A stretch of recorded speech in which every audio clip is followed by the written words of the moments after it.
Mets and, of course, the Phillies, but the Mets with those 88 wins are hoping to improve on that record, but again, a lot of people doubt it. Well, the fans here at Shea Stadium appear to be ready. The Mets are being introduced, or at least are about to be introduced. You hear the voice of Bob Murphy yielding to Ralph Kiner, so let's head down to the field. Thanks, Bob. Okay, everybody, are you ready to meet the 1998 New York Mets?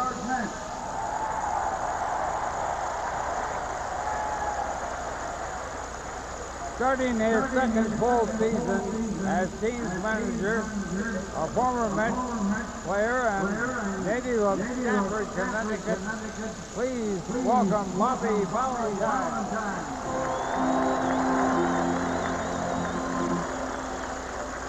And now for the Mets starting lineup. Leading off, he went 3 for 4 in his first Mets debut last August.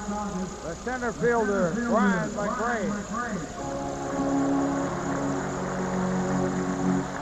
He finished last season 8th in the league with a career best .315 batting average, hitting in the number 2 spot.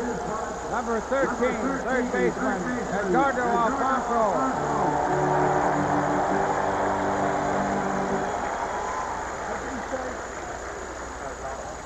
He led the National League in outfield assists for 2 years in a row. Batting third, number 23, the left fielder, Bernard Gilkey. Batting cleanup is the Mets All-Star first baseman. Last year became the 7th player in club history to hit for the tackle, number 5, John Olerud.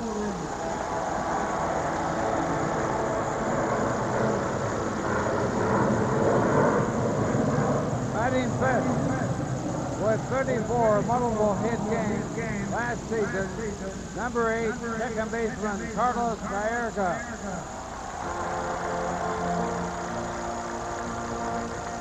Last year, he set career highs in batting average, runs scored, home runs, RBIs, hitting 6, number 42, right fielder, Butch Husky.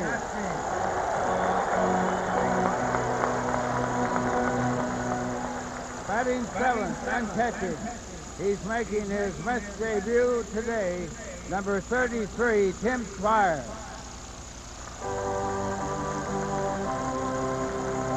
Hitting 8th is the National League Gold Glove shortstop wearing number 10 this year, Ray O'Jones.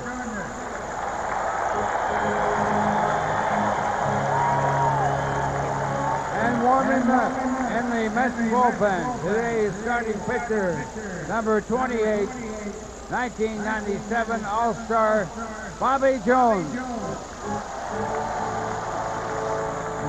Now let's meet the rest of this Mets team, beginning with the coaches. Switching back to uniform number 1, a fan favorite, first base and outfield coach, Mookie Wilson.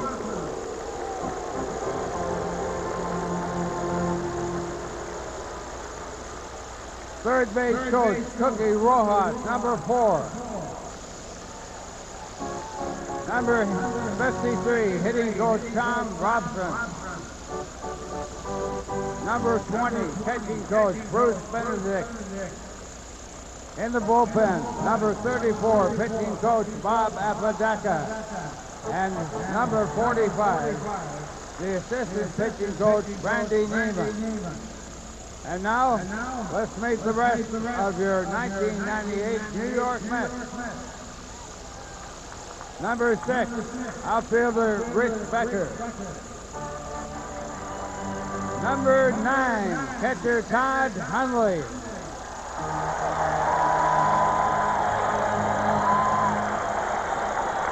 Number 15, infielder Matt Franco.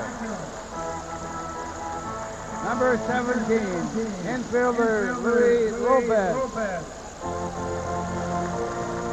Number 19, outfielder Jim Tatum. Number 22, pitcher Al Leiter. Number 27, pitcher Dennis Cook. Number 29, pitcher Aseto Yashi. Number 30, catcher Alberto Castillo. Number 31, pitcher John Franco.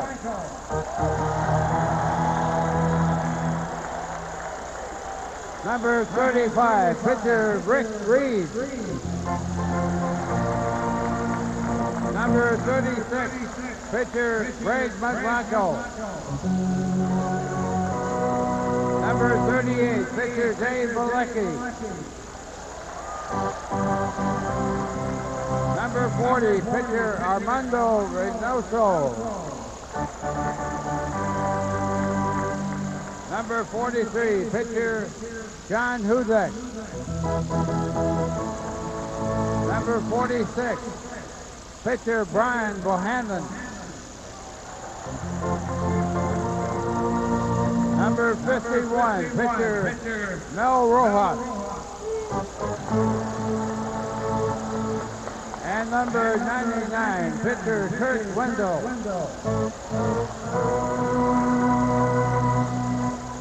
Now the Mets clubhouse staff. Head trainer Fred Hina. Assistant trainer Scott Lawrence. Fitness coach Barry Heeman. Equipment manager Charlie Samuel. And there are your New York Mets for 1998.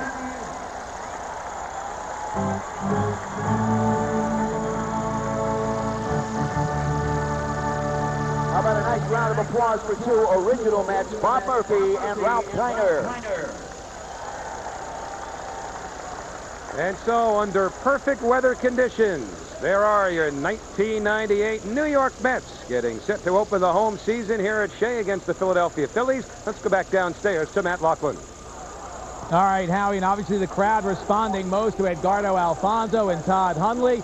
We have plenty more to come. Lots of pregame activities and festivities still forthcoming on the Mets Game Time, which will continue after this break.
Our national anthem is sung by Staten Island's own Buster Poindexter, and boy, the crowd enjoyed his rendition. This crowd is pumped up for the start of the '98 season. A large crowd on hand on an absolutely gorgeous day for baseball. The 37th opener for the Mets. They are 23-13 in season openers. And keep in mind, they lost their first 8, so since they won their first season opener back in the 1970 season, they've gone 23-5. Obviously, opening day has been very good for the Mets, who are trying to, of course, follow up on their fine season of last year when they won 88 games. Right now, behind home plate Bobby Valentine is being presented with a good luck floral wreath. It's being presented by the children of Bill and Nori Shea. The children who are here, Pat Shea Ryan and Bill Shea Jr. The traditional good luck floral piece, and the Mets are hoping that they have more than good luck on their side. A lot of talk in the offseason about the need to acquire a #1 pitcher, a Pedro Martinez type, or maybe a big-time power hitter, Gary Sheffield, all the rage of the talk on sports radio and in the newspapers. But in the end, the Mets did make some deals. They didn't trade for a blockbuster, a big-time player, but they solidified their pitching, both starting and in relief, and they added some key reserves. And so the Mets feel very good about their opportunities this year. And there's a man who had a nice offseason, Rick Reed, who blossomed last year and was the steadiest Mets pitcher from start to finish, was rewarded in the offseason with a 2-year, $2.5 million contract. Reed, number 3 in the starting rotation. Al Leiter, who came over from the Florida Marlins, has been announced as the number 2 starter. And you see Rick and Todd Hundley talking a little bit. We won't see Todd on the field for quite some time as he recovers from his elbow surgery and off-season shoulder surgery, but he does say that he is ahead of schedule. Initially, reports were that he'd be back at the All-Star break. A couple of weeks ago, he said maybe a week or 2 before that. So that's good news, but on the horizon for the Mets. We're going to take a short time out here. We're just about ready for the start of today's game between the Mets and Phillies from Shea.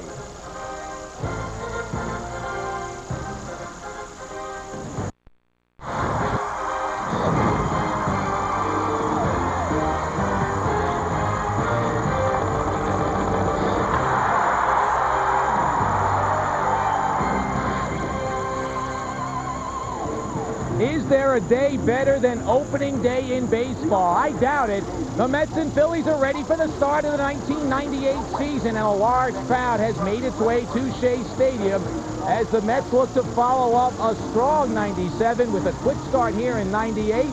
And before it all comes to an end, the Mets hope to have something to say about a race for a playoff spot.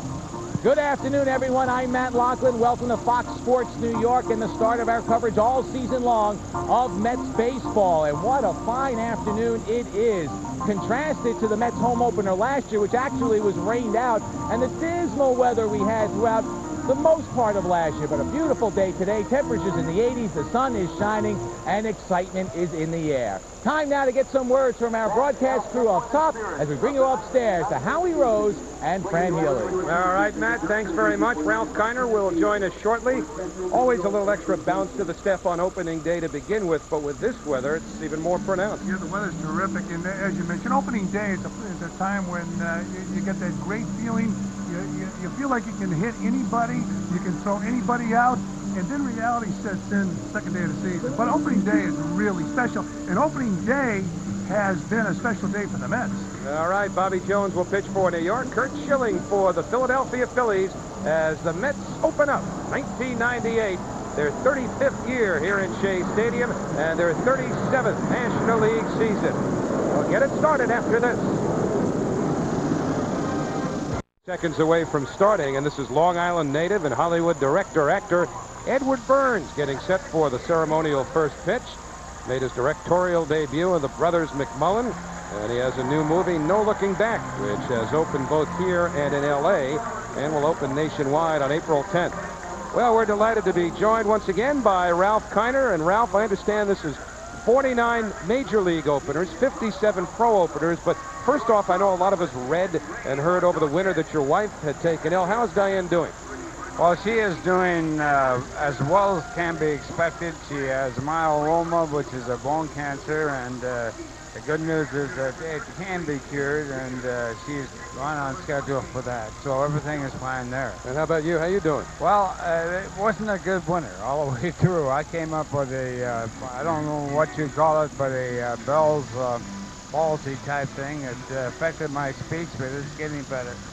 So we're starting a new year, and I hope everything works out all right. Now, 49 Major League openers, 57 professional openers. With all of that history, do you still feel those same twinges that you would expect the younger ones do on opening day? Well, there's no question about that. I don't think you can play baseball or be around it and not have the special feeling that you do have for an opening day.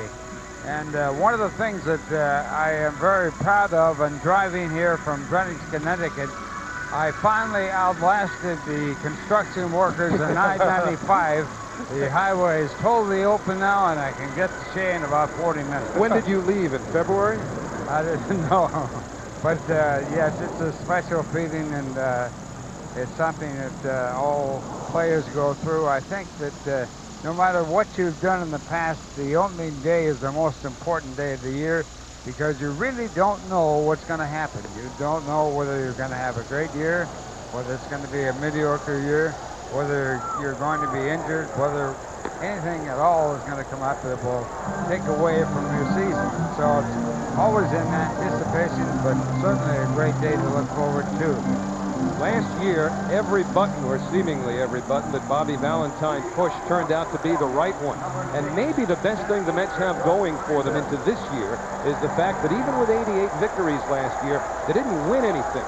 And that almost unique camaraderie that was so prevalent last year seems to have carried over to the spring. So we're set to go with Doug Glanville stepping in. He's the Phillies center fielder. And here's a new wrinkle right off the bat. The first pitch from Bobby Jones, a fastball on the inside corner.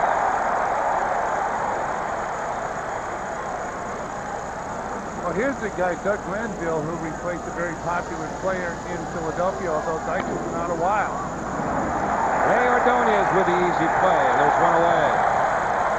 Lenny Dykstra has been told that he would have to give up the game of baseball. The doctor was a Robert Watkins, and he was the attending doctor when my wife went in to be diagnosed with cancer. He is the best spine man in the country. It's all over for Lenny Dykstra. He had to retire from the game. Greg Jeffries and Lenny Dykstra were teammates in New York as well as Philadelphia. Jeffries, by nature, has always been a slow starter as he takes a fastball upstairs. Let's take a look at the rest of the Philadelphia lineup this afternoon. Last year's Rookie of the Year, Scott Rowland on deck. We're expecting big things from the cleanup hitter, catcher Mike Lieberthal as well. 1-1 to Jeffries.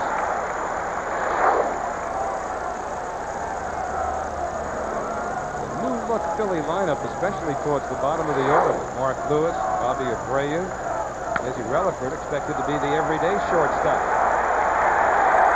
There are two men away. Jones got just a piece of it. Ordonez staying with it. And Ordonez coming off winning that Gold Glove his first year is at shortstop, obviously, today for the New York Mets. You got to be strong up the middle.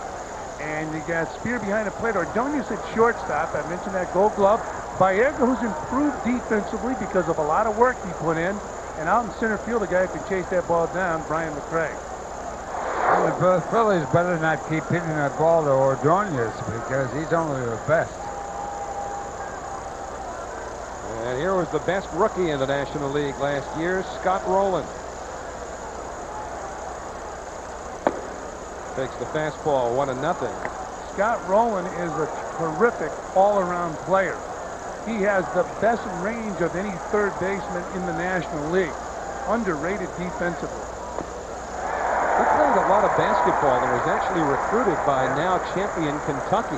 He was offered a conditional scholarship on the condition that Jeff Shepard did not take it. Well, where he grew up, you've got to play basketball, the state of Indiana. And think of it, Shepard was one of the heroes last night. Maybe that could have been Rowland. And even those numbers are a little deceptive because Jones started 12-4 last year. Back was problematic. And off the fist, easy play for Baerga. And a strong start for Bobby Jones. Ties the Phillies in order. 3 up, 3 down in the first. And here come the Mets for the first time in 1998.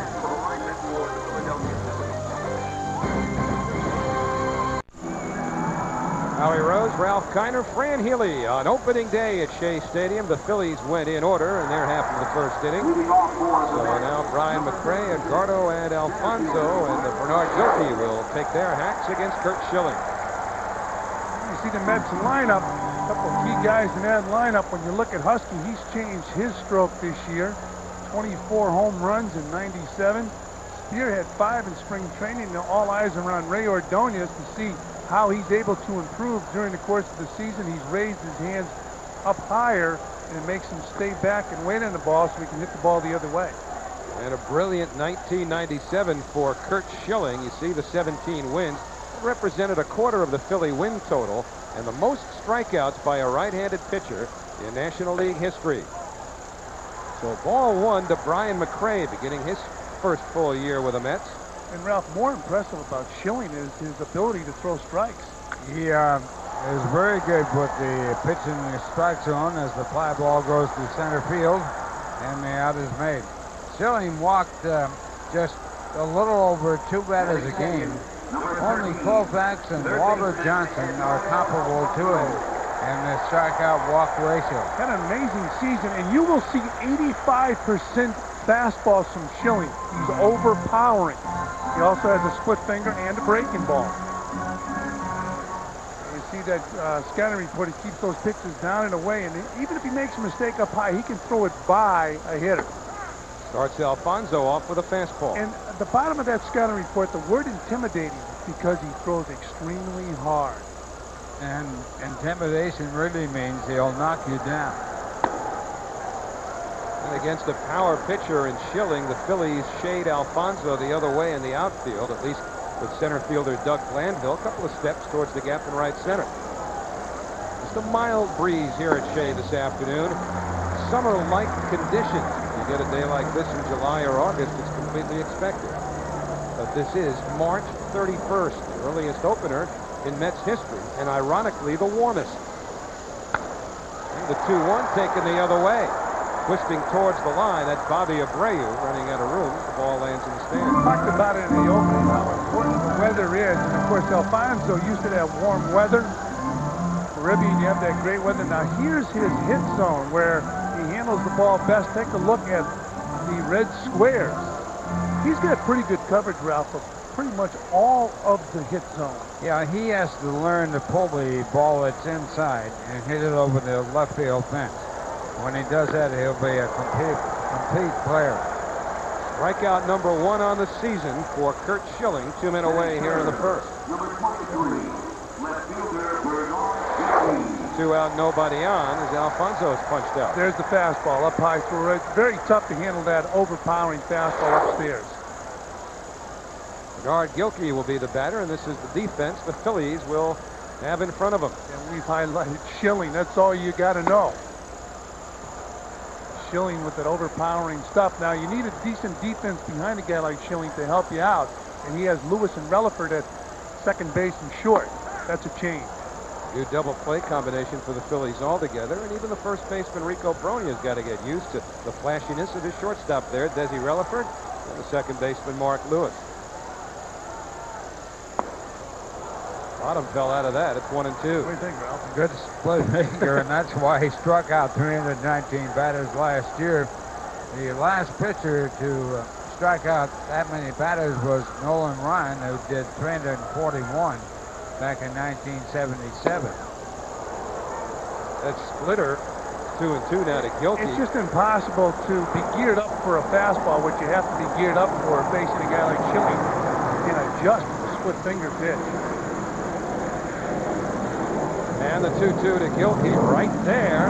And the Mets go in order. So Schilling strikes out 2 as the Mets go 1-2-3. 1 inning in the books on opening day at Shea. Schilling looks like the 97 edition. Each team went 1-2-3 in the first inning, so the Mets will see the middle of the Phillies batting order as the mayor says hi to Flushing. He was greeted by some boos here at Shea Stadium. I'm sure it's because of his affiliation with the Yankees, because he's done a terrific job as mayor of New York. Have you ever heard a politician cheered in a ballpark? Never happened, no. See if Rudy stays 9. He's a gamer. What's the over-under? We going 9 innings? He's leaving. All right. There is no over. Mike Lieberthal, the Phillies cleanup hitter, takes a strike from Bobby Jones. There was some concern earlier in spring training. That's why you see he only played 9 games. He had tendonitis in the elbow. They were wondering whether he'd be ready for the opener. talking to Hal McRae, the batting instructor with the Phillies before the game. He feels that this kid here can be as good as rolling with the bat. Wow, that's a crossover. It's got to be a crossover. Yes. There's a verification right there. When that catcher goes out to the pitching mound and says, hey, I put down curveball and you threw a fastball, that's trouble. And you know, if you're a catcher and that happens to you, and even if you knew what was coming and you're that embarrassed catching it, you got to go out and make believe you were crossed up. Take a look at the sign, and then Spears gets ready, and it's clear he is sitting on something off speed because boom! Moved outside, put down 2 fingers. If that isn't curveball, then it never was. And it was a fastball. And you know, you like it when the pitchers are complaining that your signs aren't complicated enough. They're easy to steal for the guy on second base, and then they almost kill you as a catcher. Todd Hundley watching this ballgame, they say will not be ready until the middle of June. 3 balls and a strike now to Lieberthal. Where the catcher, Clyde McCullough, gets so mad at the pitchers, he'd say, throw anything you want. That staff obviously had no fastball pitchers. Didn't make any difference. Yeah, the 3-1 to Lieberthal, hit hard to left, and it hangs up for Gilkey. Good play by Bernard, 1 away.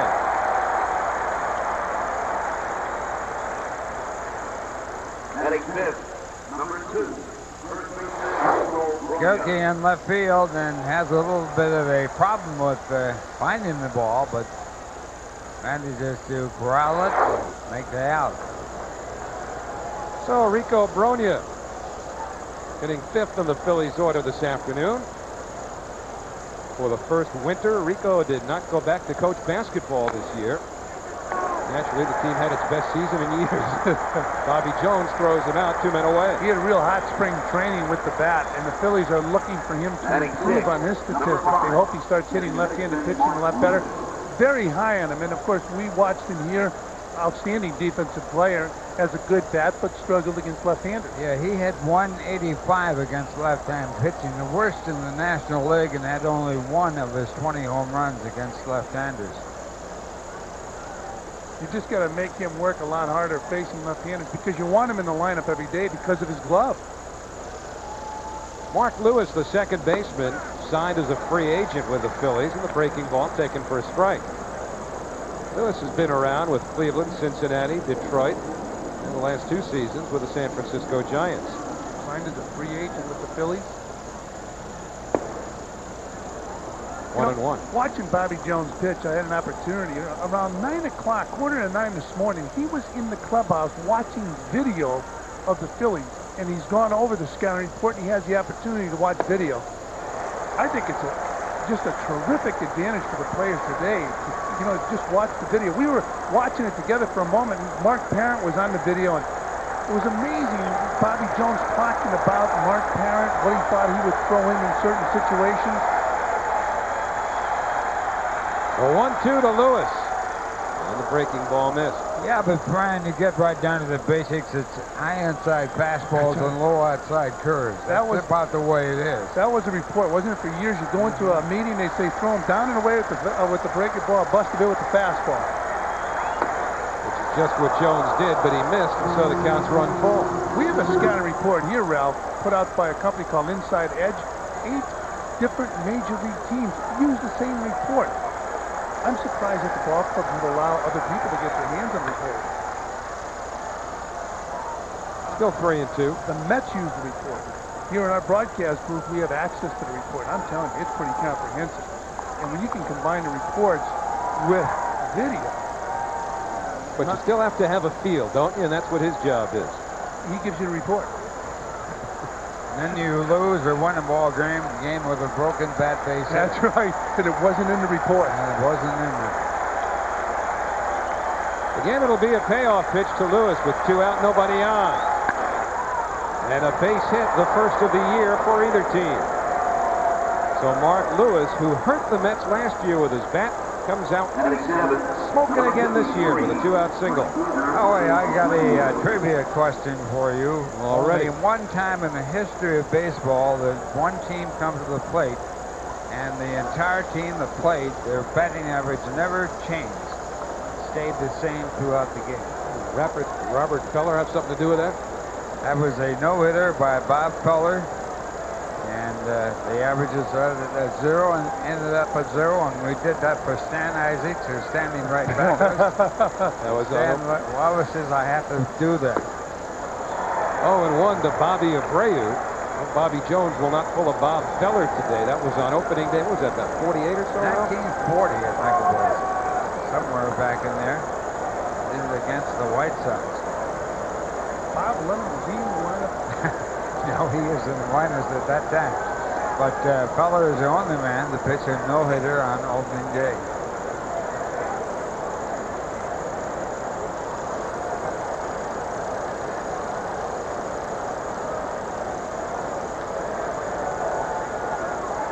Nothing in 1 to Bobby Abreu. At one time, a very promising prospect in the Houston organization. And the breaking ball, 0-2. Yeah, Phillies are very high on him. They think that in a few years he'll be able to pull the ball. They feel that right now he hits the ball the other way, but the Mets are playing him even up. Look at this curveball. That's a nasty hook. So 0-2 with 2 out. And the runner Mark Lewis on first base.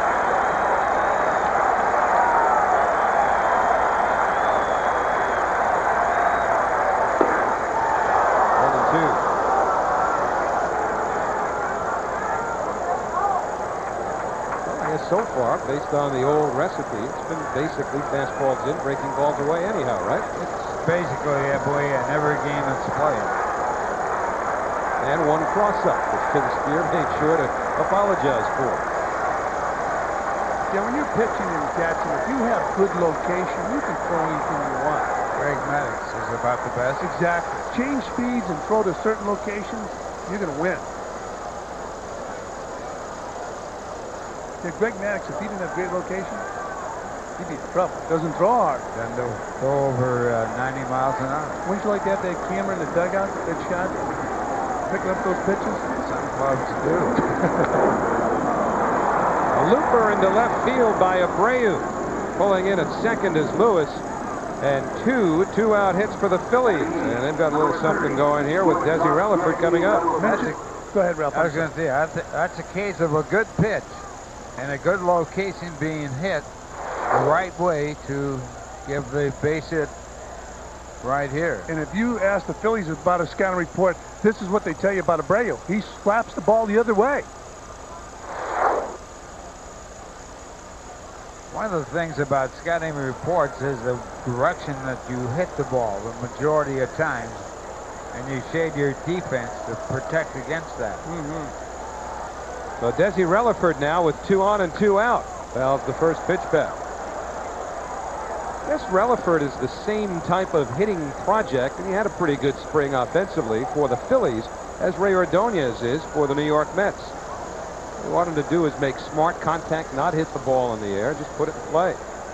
There's the man partially responsible, the hitting coach, and a man who has nothing but miserable things to say about his former teammate, Fran Healy, Hal McRae. And justifiably so. Wonder if his son went over for hitting tips. They were talking before the ball game, and when he walked away, I asked Hal, you know, when you're sitting in the dugout, how difficult is it watching your son play? He said, not at all. He said, I want him to hit 3 grand slams, and we win the game. In fact, they were making dinner reservations, or they were discussing about having dinner later on tonight. Fouled back 1 and 2. And who's going to buy? It has to be the son. Son's rich. He's giving cars away. Gave a Mercedes-Benz to a pitcher. What was the deal was ever made? Well, yeah, he leased it for him. Now, is that what it was? And I'll tell you what, it must have brought tears to Hal's eyes because I knew Hal for many, many years. And that wallet, you couldn't get it out of his pocket. It's tied in there. With Lewis on second, Abreu on first, it'll be a 1-2 pitch from Jones to Relaford. And the breaking ball gets it. So Bobby Jones picks up his first strikeout to work out of mild trouble here in the second. No runs, 2 hits, no errors. There were 2 left. Middle of the second. No score here at Shea. Perfect setting on a perfect afternoon for opening day 1998. And a big crowd here at Shea Stadium in New York as the Mets and Phillies have completed 1.5 with no score. Phillies with a pair of 2-out hits in their half of the second, and all of the pomp and circumstance traditionally accompanying opening day. That's a great shot of the skyline. And how many games have been decided, Ralph, by the nightlife of visiting players in Manhattan? In the old days, coming in here, you played the Brooklyn Dodgers and the Giants, and sometimes you'd be a week in New York. And if you got out alive, you were lucky. That's right. There were a lot of guys that played after some long nights in New York and had adverse effects on their team. 1-1 to John Olerud. But Ralph, now you played in Chicago, and I've heard it said that there's nothing worse or more difficult. People talk about playing day games after night games, but nothing's harder than a day game after a day game in Chicago. Or a day game after a day. Olerud lines out to Lewis for the first out here in the second. Batting fifth, number 8. They say it's a real disadvantage to play in Chicago. I never found it that way. As you see a nice play by the second baseman, Mark Lewis, taking a partial base hit away from Olerud. What would you find disadvantageous? I mean, you've got the wind blowing out in Wrigley Field, one of the great hitters' parks of all time. I loved it. Here's Carlos Baerga. 0-1 to Carlos. But then again, the wind does blow in there, and it's a very tough park then. Plus the fact, we'll find out in about a week of weather can be brutal there, especially in the early part of the season. And Baerga hits it hard to center, but right at Glanville. 2 men away. Well, Glanville living a dream. He's now with the Phillies. He grew up a Philly fan in the state of New Jersey. And here he fights the sun. Now you might as well leave the glasses up and just use your hand. That's the way Casey Stengel used to say, like the Indians used to do it. Use your fan and shade the sun away. So 2 out, nobody on. And Butch Husky, something of a mild upset that Butch is in the lineup today. Been bothered by a cranky hamstring over the last week or so. Did not play the last game of the spring training season in Baltimore on Sunday. And Bobby Valentine thought that he might want to sit him today because that would afford him really an extra days off, because tomorrow the teams don't play. Plus he's facing Kurt Schilling, but it's a challenge to Husky. He's made a big adjustment with his hands. Last year he had his hands up higher, and he had a tremendous preparatory hitch.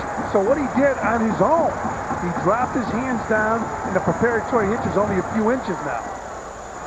Remember, Ralph, he couldn't catch up with the good fastballs.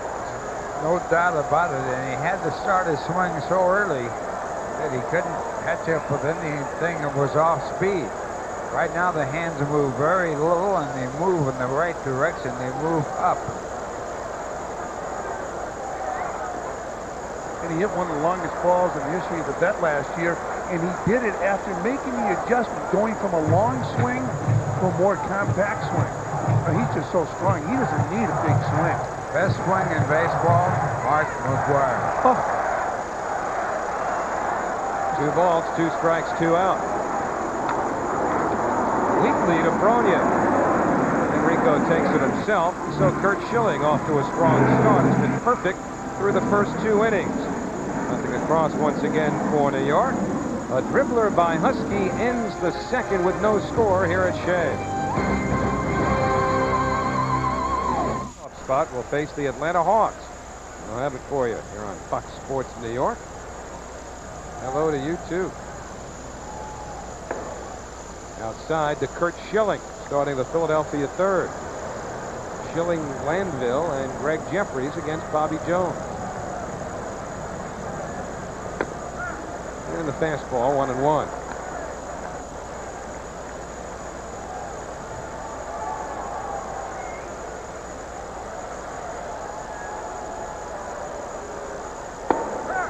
That's on the inside corner. Schilling had to leave the Phillies over the weekend. He had a serious illness in the family, so he had to leave the Phillies spring training complex in Florida and just joined them yesterday. It worked out here at Shea Stadium yesterday, as did the Mets. hit weakly. Jones snags it. One down here in the third. Schilling himself decided to give up chewing tobacco this year, and you know, he was a little bit concerned that he would have a reaction similar to Pete Harnish, but everything has worked out. The Phillies are happy about that. But he got rid of that habit. He's really into baseball and baseball history. He named his son Gary after Lou Gehrig. His carpet in his son's bedroom is a baseball diamond. Kid's got to play ball. That'll be some pressure, won't it? Here's Glanville looking at a breaking ball downstairs, 1-0.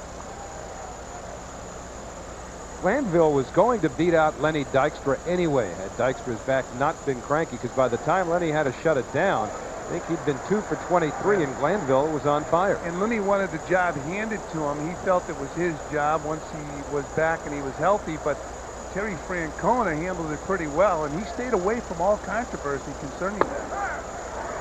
1-2 to Glanville. He wouldn't have won that battle. Lenny Dykstra was a very popular player, not only in New York, but in Philadelphia, and Lenny would have won that battle, I think. I'm sure he would have. The salary, though, $4.5 million. In the air to left field. Gilkey to the warning track. So is McRae. And it's Gilkey ending the at-bat of Glanville. 2 out here in the third. Left fielder Greg New York Jeffries. Mets baseball is brought to you in part by Omnipoint.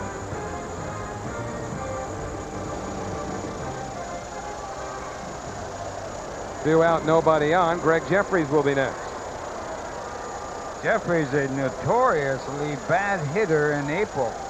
His lifetime average in April, 240. And for the rest of the months of the baseball season, 298. He too, Ralph, is in the last year of a contract. The way the Phillies have been going, though, they're not going to re-sign Greg Jeffries. There's no way. Too much money. Absolutely. With not enough production. 0-2 now to Jeffries. Jeffries really felt more comfortable once Joe Torre with the Cardinals moved him to first base. He's never been comfortable at any other position, and he did a good job at first. When he was signed by the Mets originally, his idol was Ty Cobb.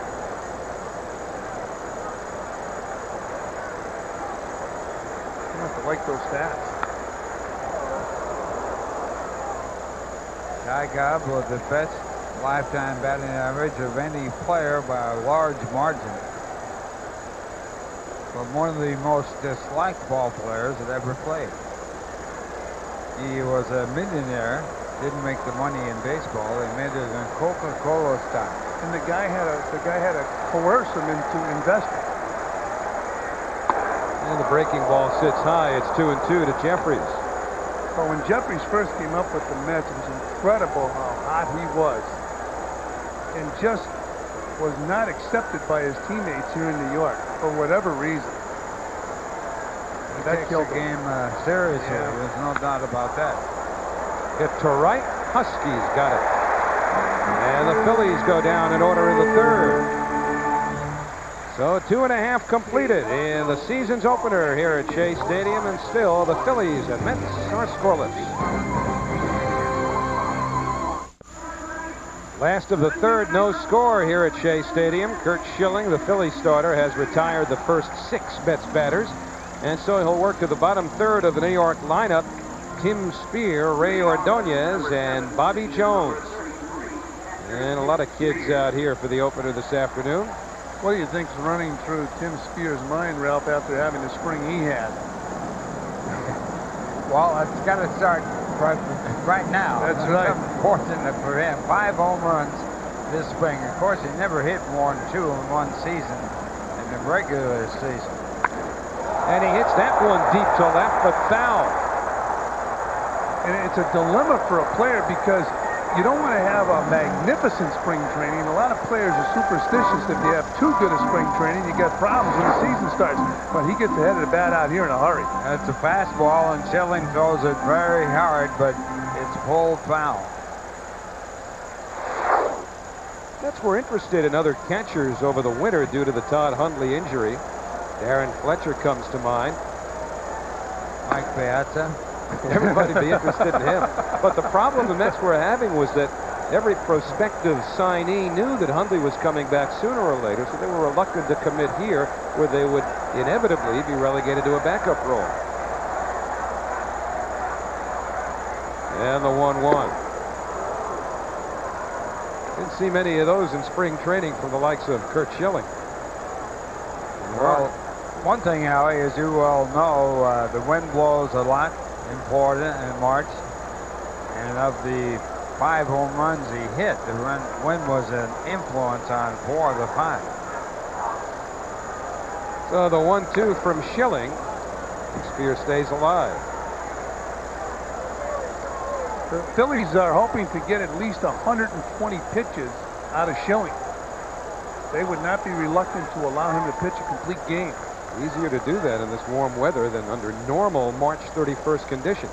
Now this is ideal right now. The amazing thing about Schilling is his name was bandied about last year as a possible trade bait. The Phillies were thinking of trading him last year, and he could nix the deal. And the slider missed. It's 2-2. Well, Howie mentioned the fact they won 25% of the games the Phillies won last year. Only Steve Carlton won more. He won 27% of the games when the Phillies finished dead last. 1972, I believe. Greatest winning differential ever. Well, straight back. It's still 2-2. Well, the big thing, as we mentioned, the big thing that Schilling has is that real good fastball will throw it 85% of the time, and he can mix in some nasty pitches and has very good control for a power pitcher. About 2 walks a game. He has yet to walk a batter in this game.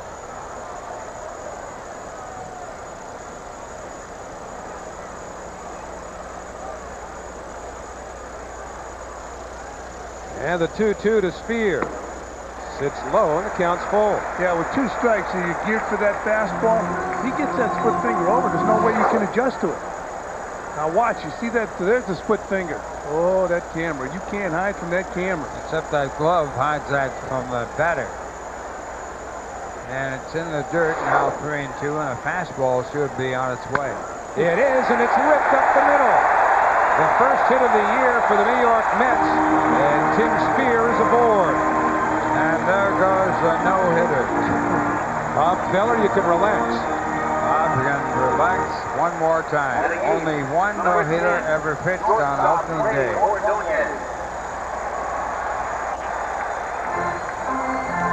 Short, compact stroke right here, caught up with the fastball.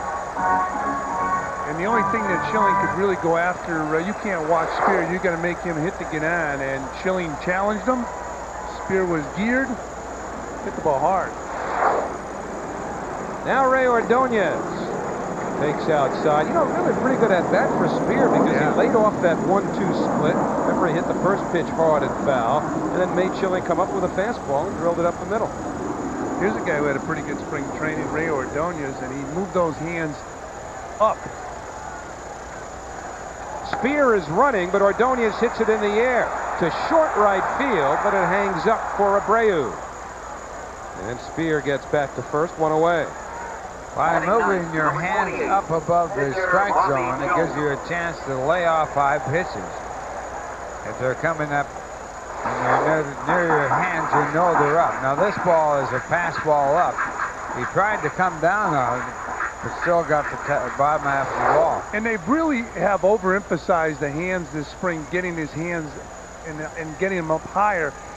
A lot of it is a mindset that you have to think from the pitcher's mound to the right side in order to hit that way. I don't care where you have your hands. Scott Rowland in on the grass at third. Bronya a couple of steps in at first looking for a bunt. You can take a look at Ordonez's hands. They're up high now. Right here, he flails at this ball and hits it up in the air. He's had more of a compact stroke this spring, but, you know, Ralph, a lot of times we can overemphasize the movement of hands, but this guy here, he has to think hitting the ball to the right side and doing a lot of the little things. Jones gets the bunt down, and Schilling will go to first base. So Jones, one of the best in the business at executing the sacrifice bunt, pushes Spear into scoring position with 2 out. Jones has led the National League in sac bunts. Does a good job here of moving the runner into scoring position in a scoreless ball game. Jackie Robinson used to hold his hands high, actually much higher than Ordonez. But Jackie really did that to protect his head. He got thrown at so much that the arms and hands protected his noggin. So Brian McRae has a chance to pick up a runner in scoring position. 2 outs in the third and no score. Now what's happening with Hal McRae? He's pulling for his son to pick up a hit and drive in a run. But he wants the Phillies to win the ball game. 1 ball, no strikes. I asked Hal how difficult it was to manage his son. He said first time around, very difficult. He said he feels it'd be a lot easier now. And Brian McRae said the same thing. It was tough playing for his father first time around. 1 ball, 1 strike to McRae. There's that low and away run. Yeah, it happened a lot. Players playing for their dads. The most proficient player was Cal Ripken Jr. And his dad get fired. And his son the other son got traded. That's how much of an influence he had. That's right. New York Mets baseball is brought to you in part by Discover Card. It pays to discover, accepted where you see the Novus sign. 1 and 2 to McRae with 2 outs here in the third. No score, but Tim Spear in scoring position. And Schilling deal. In the air, it should end the inning. Jeffries fighting the sun, and he wins the battle. So a leadoff single by Spear, but that's all for the Mets in the third. It was their first hit of the game. So father and son on the same page, and at the end of 3, no score. Heading to the 4th inning, no score opening day here on Fox Sports New York. Well, Matt Loughlin is standing by downstairs. Turns out Matty's trying to beat a parking ticket, so he's taking it right to the top. He's got the mayor standing with him. Matt? Unfortunately, we're having technical difficulties, which I guess is a nice way of saying that the mayor said, over my dead body, are you going to beat this ticket? But Matty will continue his quest throughout the afternoon, and we should get to him eventually. Scott Rowland, who popped to second in the first inning. Mike Lieberthal and Rico Bronya for the Phillies here in the 4th against Bobby Jones. Each pitcher, Jones and Schilling, have worked ahead of the hitters for the most part. Neither one has walked a batter. And the breaking ball sits high. Let's see how Matty and the mayor are making out downstairs. Gentlemen? Well, Howie, a little better than we were just a moment ago. And Mr. Mayor, did you order this day? What a great day for baseball. What a great day for the opening of the season. It's terrific for the Mets. It's really for New York. This is absolutely great. And a third of the game gone, and we have a pitcher's duel. It's great. Which is National League Baseball, by the way, Mr. Mayor. We know your heart lies in the Bronx. Well, I'm a Yankee fan overall, but I root for the Mets in the National League. And certainly against Philadelphia, I root for the Mets. Well, that's fair enough, and as it should be. And the mayor does have his New York Mets tie. It looks very spiffy on opening day. Now, we know you're a busy man. How long do you think you'll stay? Will this pitcher's duel entice you to the end? I usually stay until the end of baseball games. I never, when I was a non-politician, I never liked the politicians who came and left after 2 innings, because they don't really like baseball. I happen to love baseball. Any excuse to see a baseball game, I'm there. And when you see Schilling and Jones, I mean, you're not going to see too many better pitcher's duels than that. Well, the mayor is enjoying his action here at Shea, and we appreciate your time. Thank you very much. A Yankee-Met World Series. That's my fantasy. Dream, and on opening day, you're entitled to dream that, right? Absolutely. Another Subway Series, perhaps, fellas. Yeah, and by the way, we have so many new camera positions here at Shea Stadium this year. We're going to track the mayor and make sure he's true to his word about that 9-inning stuff. In fact, we have 5 new positions here at Shea Stadium. I want to thank some members of the Mets family for all their help. And a few of the guys, Mark Pingham, Senior Vice President in charge of marketing and broadcasting. He was out here with the executive producer, Mike McCarthy, putting those cameras up during the winter months, along with Tim Gunkel, director of productions here at Shea, and Kevin McCarthy, who is the stadium manager here at Shea Stadium. 2-2 now to Lieberthal. And there's one of the new shots. Where's that? Downtown Flushing? Is that where that camera must be? Right on the rooftop. Where's King Kong? Holding the camera. And the 2-2 to Lieberthal. Breaking ball hit weakly. And Jones got there in time to bail out Olerud, who was having a little trouble. And this was a very tough play for Jones because Olerud had to turn the wrong way. Ball taking an odd bounce. And Olerud has to turn his back to Jones and throw over his right shoulder. And Jones able to pick it up. And Not easy. Maybe the ball took a little funny hop there, and Olerud made the play. Major league players are used to that ball being hit hard. It's a lot easier to make the play and the ball hit hard to you than the ball is tapped down the line. Rico Brogna tapped back to the box his first time up. 2 out, nobody on in the 4th inning. No score, 1-0 now to Rico.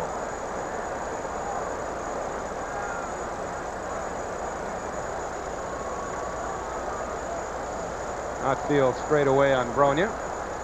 And it's 2 balls and no strikes. Rico knows about some of these guys. He played with Duck Gooden when he first came to the Mets in '94. Harnish, of course, last year. And Bobby Jones, too. See, but the Doc is ailing. His right shoulder's stiff. Yeah, put him on the DL. 2 balls and a strike to Brogna. Got Dave Burba, supposed to be the ace of the Red staff, traded in a financially orchestrated deal, of course, to Cleveland just yesterday. Rip to Olerud. So another 1-2-3 inning for Bobby Jones, who has retired the last 7 Phillies batters that he's faced. And in the middle of the 4th, on opening day, we're scoreless. Site of the 1964, and for that matter, 1939 World's Fair, long before there were any New Jersey Nets. But we've got them for you tonight here on Fox Sports New York against the Atlanta Hawks. Make sure to join us at 10 o'clock. Or at least Fox Sports News will be along at 10 after the Nets and the Hawks. So busy night as always here on Fox New York. Yeah, the Nets have created quite a bit of excitement in the New Jersey area, playing some good basketball. So here's Alfonso, struck out his first time up, goes after the first pitch and fouls it back. Alfonso last year, Ralph, with 10 home runs. You expect 15? Yes. I think he's very capable of hitting around 20 home runs. When you look at his career when he first came up, young player, he's kind of feeling for the ball. Then he started to drive the ball last year. He's got more confidence after last year. Could hit between 15 and 20 home runs. But not if he has to give up the 300 batting average. That's not enough home runs. But he still is working on the opposite field. He's that type of hitter. But he'll take advantage when they come inside to try and make it tough on him. Take the ball to left field and hopefully 20 times out of the ballpark. Prototypical second place hitter in a lineup. Perfect. He is an opposite field hitter and can hit behind the runner. What would make me concerned is he can also drive in runs. He's tough in an RBI situation. I would maybe move him down in the order and utilize that potential. I don't know if he could do that in the second hole. Well, for the second time this afternoon, Curt Schilling has struck out Edgardo Alfonso. And you can bat him Left fielder Bernard Gilkey. The only 2 places he did not bat in the order was 4th and 9th.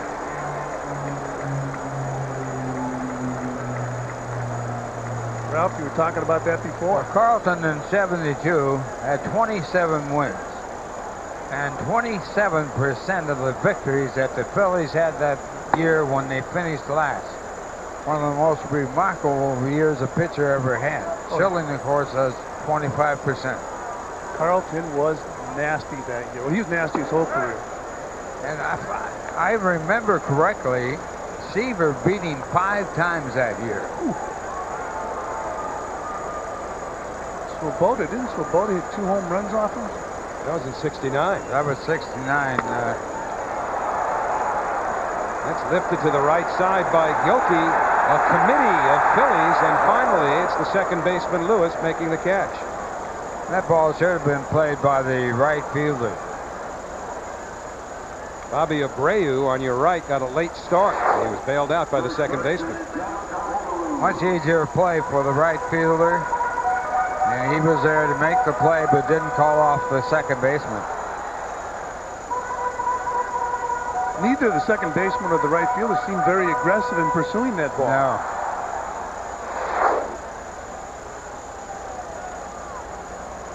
So 2 out, nobody on for Olerud. He hit it hard his first time up and right at the second baseman, Lewis.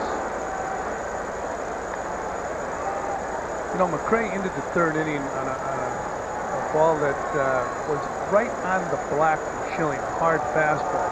He's living on the corner. Look at that pitch.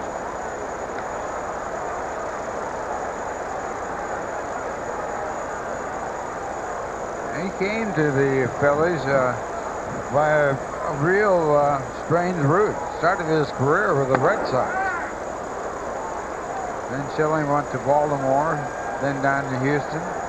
Bounced around. Red Sox have given up some talent over the years. Schilling, Bagwell, Brady Anderson. Schilling and Brady Anderson went in the same deal to the Baltimore Orioles for Mike Boddicker. The Red Sox needed an extra pitcher to try and nail down the American League East in 1988. That's been a disaster for the Red Sox. And the count full now to Olerud with 2 out. Olerud with a lifetime average of .293 in 8 years, and he has hit over 300 only one time. But that one time was a good one. 363 in 1993 while playing for Toronto. Only time he's hit over 300. He was flirting with 400 in the month of August. Got off to a tremendous start with the Mets last year. Stays alive, still a full count. Cito Gaston said he wouldn't be able to handle New York. He said he would retire at the end of last year. Not only did he re-sign with the Mets, but he's back living in Manhattan. One of the few athletes that reside in Manhattan. The payoff pitch to Olerud.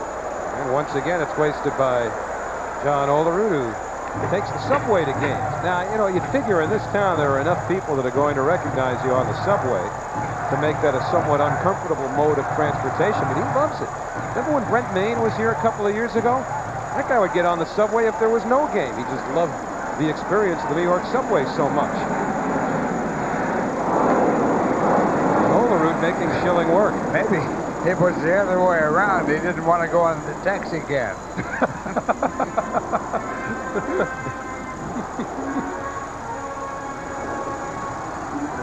And the roof camera here at Shea Stadium picks up that subway. We're going to follow that subway all the way into Manhattan. How can it be a subway when it's on top of the ground? That's a good point. It is a subway down the street. 5 foul balls on 3 and 2 by Olerud. Look, that sight wasn't prophetic with that subway train not going anywhere. You were raised in the New York area. Did you know about the 3rd Avenue L? No, that's a little before my time. Oh, okay. I've seen the pictures, though. And the payoff pitch. Got him for a called 3rd strike. The 4th strikeout of the afternoon for Schilling. So it's a pretty good deal between John Olerud and Curt Schilling. Schilling won it. As we go to the 5th with no score. 5th inning, no score. Here's Fran Healy. All right, Howie, and Mark Lewis steps in, takes a strike from Bobby Jones. It's a 0-0 ball game, but Mark Lewis has experienced success against the New York Mets. He had a real good year against the Mets last season. It's 0-1 on Lewis. He takes the ball, so it's 1-1. We're going to flash back to July 29th.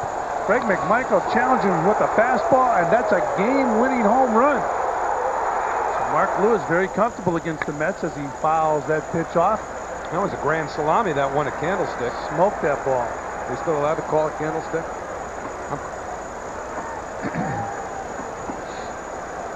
Well, some people call it 3-com park.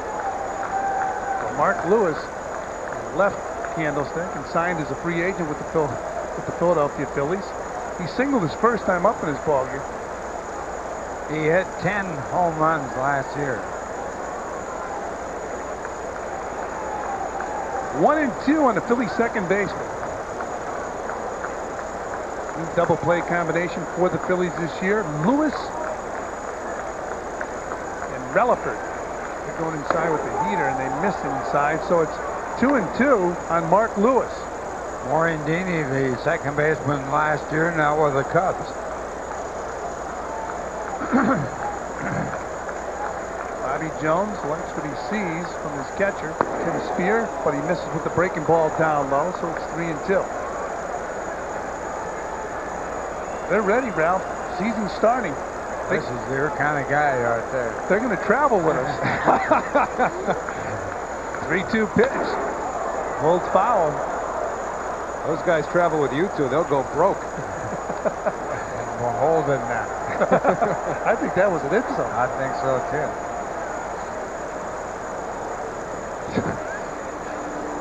The wind was going to blow that hat off his head. Now they told the guy who trained, hey, listen, you're on TV. Keep the hat on. Not much of a win, though. No. And a 3-2 pitch to Lewis. Just missed. So Lewis walks. Phillies have their leadoff man on here in the 5th inning. And the first walk of the game. Close pitch, not close enough.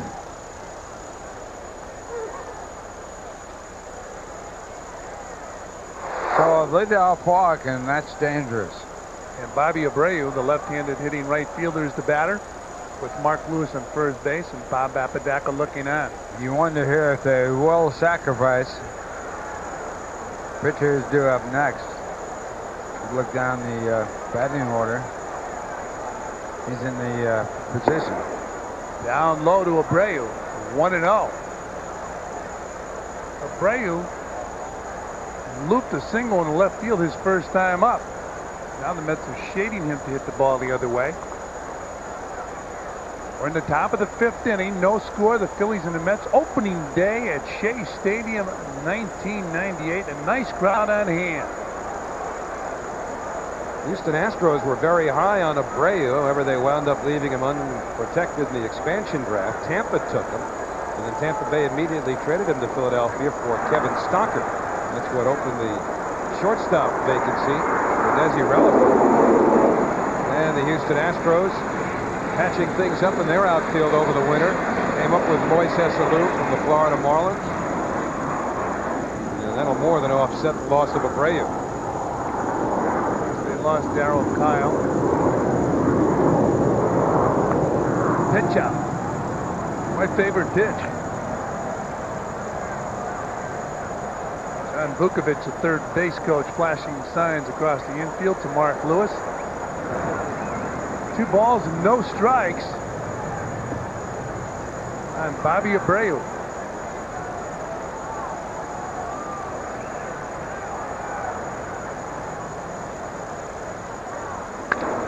Ball hit hard in the right field.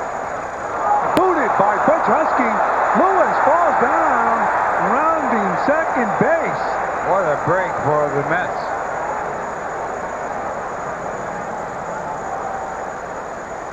So Husky trying to hurry on the play, trying to hold the runner to second base.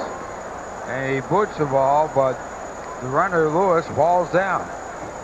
So instead of runners at second and third, we have runners at first and second with nobody out. Stumbles over the bag at second. And a good break for the Mets. I think he got a little over anxious when he saw Husky bobble the ball. And as he was making the turn, that's when he lost his footing. And Husky was over anxious in trying to retrieve the ball. So the Phillies have runners on first and second. Nobody out. And the batter to the shortstop, Desi Relaford. Relaford, of course, in a bunting situation, if it weren't for the fact that the pitcher is due up next, although Schilling is a good hitting pitcher. I'll tell you one thing. If you have an everyday player bunting runners along, you're telling them something if you're bunting for the pitcher. Is he going to do it? Nope. Takes a strike. I'll tell you, Ralph, if I was the manager, I'd probably put the bunt on it.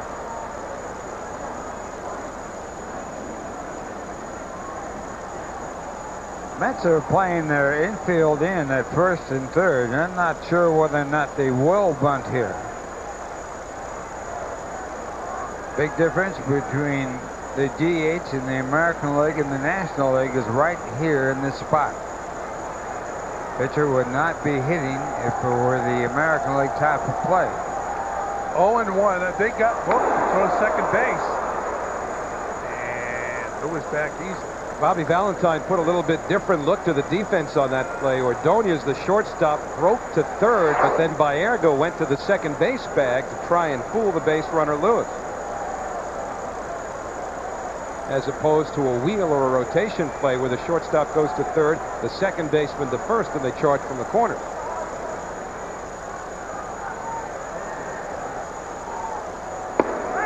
There's a strike to Desi Relaford. 0-2. And then they started on that last pitch. They started the wheel and then stopped it after about 5 steps. Bobby Valentine probably has about 236 different looks to his infield formation in situations just like these. Yeah, he even uses the Notre Dame shift. 0-2 now on Relaford. Runners on first and second, nobody out. Top of the 5th inning, no score. Bobby Jones against Curt Schilling in front of a big crowd here at Shea Stadium.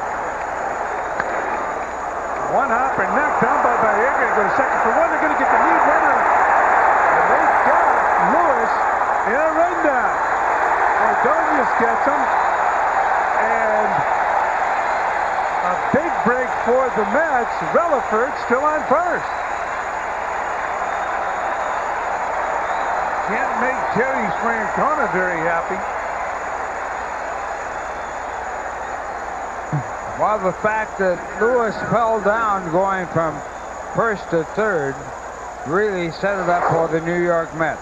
Here the ball knocked down by the second baseman. And now the force play at second to get one runner and the run down to get the other for the double play. So the base running mistake, a big factor in this ball game.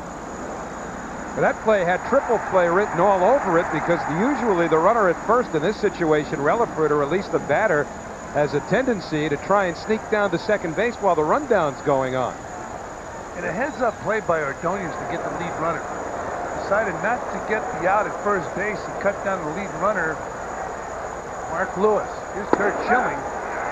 Of course, if Baerga doesn't bobble the ball, they probably just go 4-6-3. Although then again, with Ordonez, you never know. Now this was hit hard. You see the chase cam replay. And Ordonez, I'm not sure if he turned away thinking because of the bobble there was no chance to turn to the conventional way, or because he had it in his mind all along that he wanted to go for third. I think he didn't think he could get the runner going down the line to first.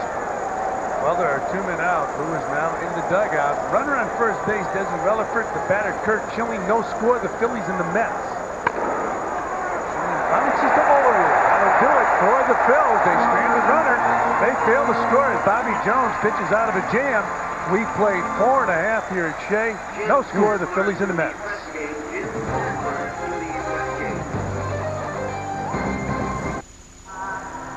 Join us Thursday night on Fox Sports New York 2 as we bring you the second and final game of this Mets-Phillies series. Tune in for our Mets pregame coverage starting at 7:15 with game time, and then we'll be back at Shea on Thursday. Mets and Phils at 7:30 live on Fox Sports New York 2. Check your local listings. Well, as Red Barber used to call that, the catbird seat. Another new camera position here at Shea Stadium. You're watching all the action on Fox Sports New York, formerly known as Sports Channel. And the Phillies and the Mets, no score in front of a big crowd here at Shea Stadium, and Carlos Baerga leads it off here in the bottom of the 5th. Curt Schilling's first pitch misses, ball 1. Baerga with a home run in Baltimore the other day. Final game of spring training, an extra base hit. Swung on and missed. Did it right after Bernard Gilkey had been plunked in the ribs with a pitch from Scott Kamenicki. Kind of pickup that plunked hitters tend to admire. That was probably the hardest ball Baerga hit all spring, too. Oh, it was. Baerga went down and got it and crushed it. There was some concern about those extra base hits. Here he drives the ball to right field. Plenty of room as Glenville, the center fielder, makes the grab in right center field. One down. Right fielder, So Baerga 0 for 2 in the afternoon. It'll bring to the plate the big fella, Butch Husky. He bounced weakly to first base his first time up. He did have some good swings.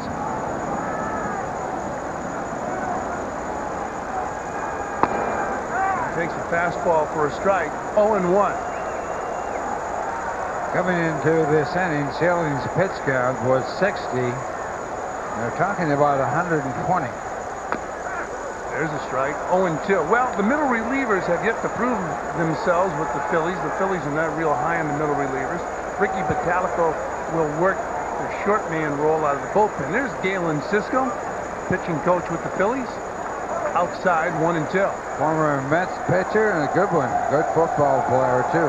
He was a pitching coach in Kansas City when I played there, and he was a pitcher on the team in AAA when I was a catcher in Omaha, Nebraska. Very nice man. Outstanding football player at Ohio State.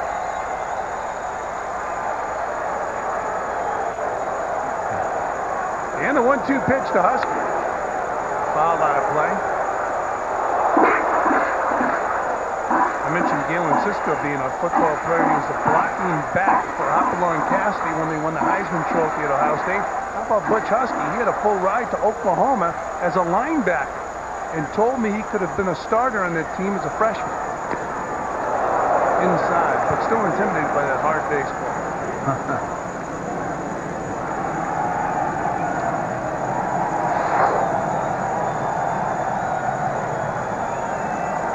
Good fastball there. There's a ground ball to short. Relaford. Capronia. 2 down. And a good pitch following the brushback pitch. And Husky out in front makes his second out of the ball game. After that brushback pitch, this is the pitch.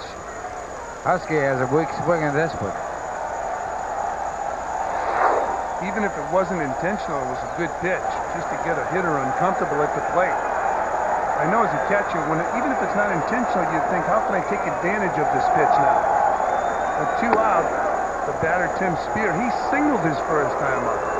Only hit the Mets half. Mets have 1 hit. The Phillies have 3. No score.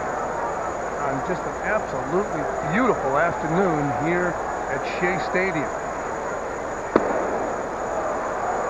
Swung on and missed, so it's 1-1 on Spear.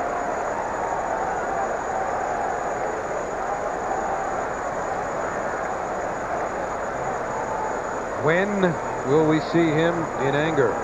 How about the ovation he got when he came out in the field today during introductions? Conventional wisdom suggests all-star break. Foul out of play. The Mets already miss him in the opening day games, has averaged at .375 with 4 home runs.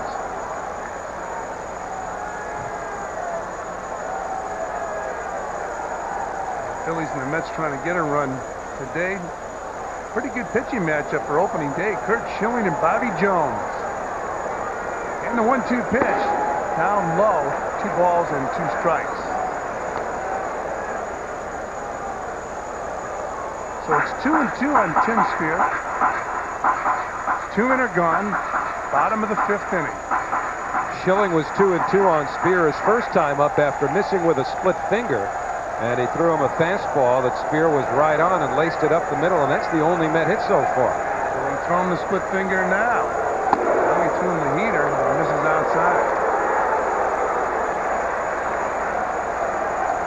So full count. As Howie just mentioned, he got him a fastball last time up with the full count. That's the pitching matchup in this afternoon's game. Bobby Jones, Curt Schilling. And the 3-2 pitch. Ground ball, base hit. Tim Spear, second hit of the game.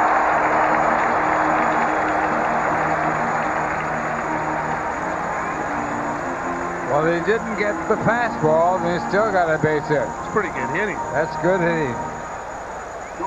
First base hit off a 3-2 fastball, the first hit of the game for the Mets, and now the second, and he gets the off-speed pitch. Looked like it slided. Yeah, I'm surprised, but, you know, it was good hitting by Tim Spear. Schilling goes to maybe his third best pitch to try and get Spear. But Spear's on first base with 2 outs. Batter Ray Ordonez, who flied to right his first time up. Hits his ball to the right side. They go for the force at second, and that'll do it for Ordonez and the Mets here in the 5th. They fail to score. They strand 1, no score, and we'll be back.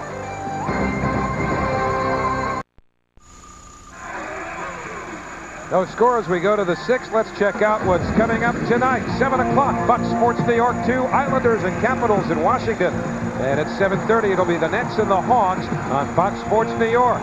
Then John Starks leads the Knicks against the Spurs. That's 7:30 on MSG. While tomorrow, the Rangers face the Bruins, 7:30 on MSG. The Devils will face Keith Primo's Hurricanes, 7:30 on Fox Sports New York 2. It's all coming your way this week. Check your local listings. Well, you're watching all the action this afternoon on Fox Sports New York. We're coming to you from Shea Stadium in Flushing, New York. The Mets and the Phillies. We're going to the top of the 6th inning. No score. And Doug Glanville leads it off. Glanville, a graduate of the University of Pennsylvania back in 1992. He played last year in Chicago with the Cubs where he hit 300. Had 4 home runs and 35 RBIs, but it was a dream come true for Glanville, who grew up a Phillies fan. He takes a strike from Bobby Jones. Opening day, Bobby Jones and Curt Schilling are throwing like they're in mid-season form. This weather has to be a big factor, too.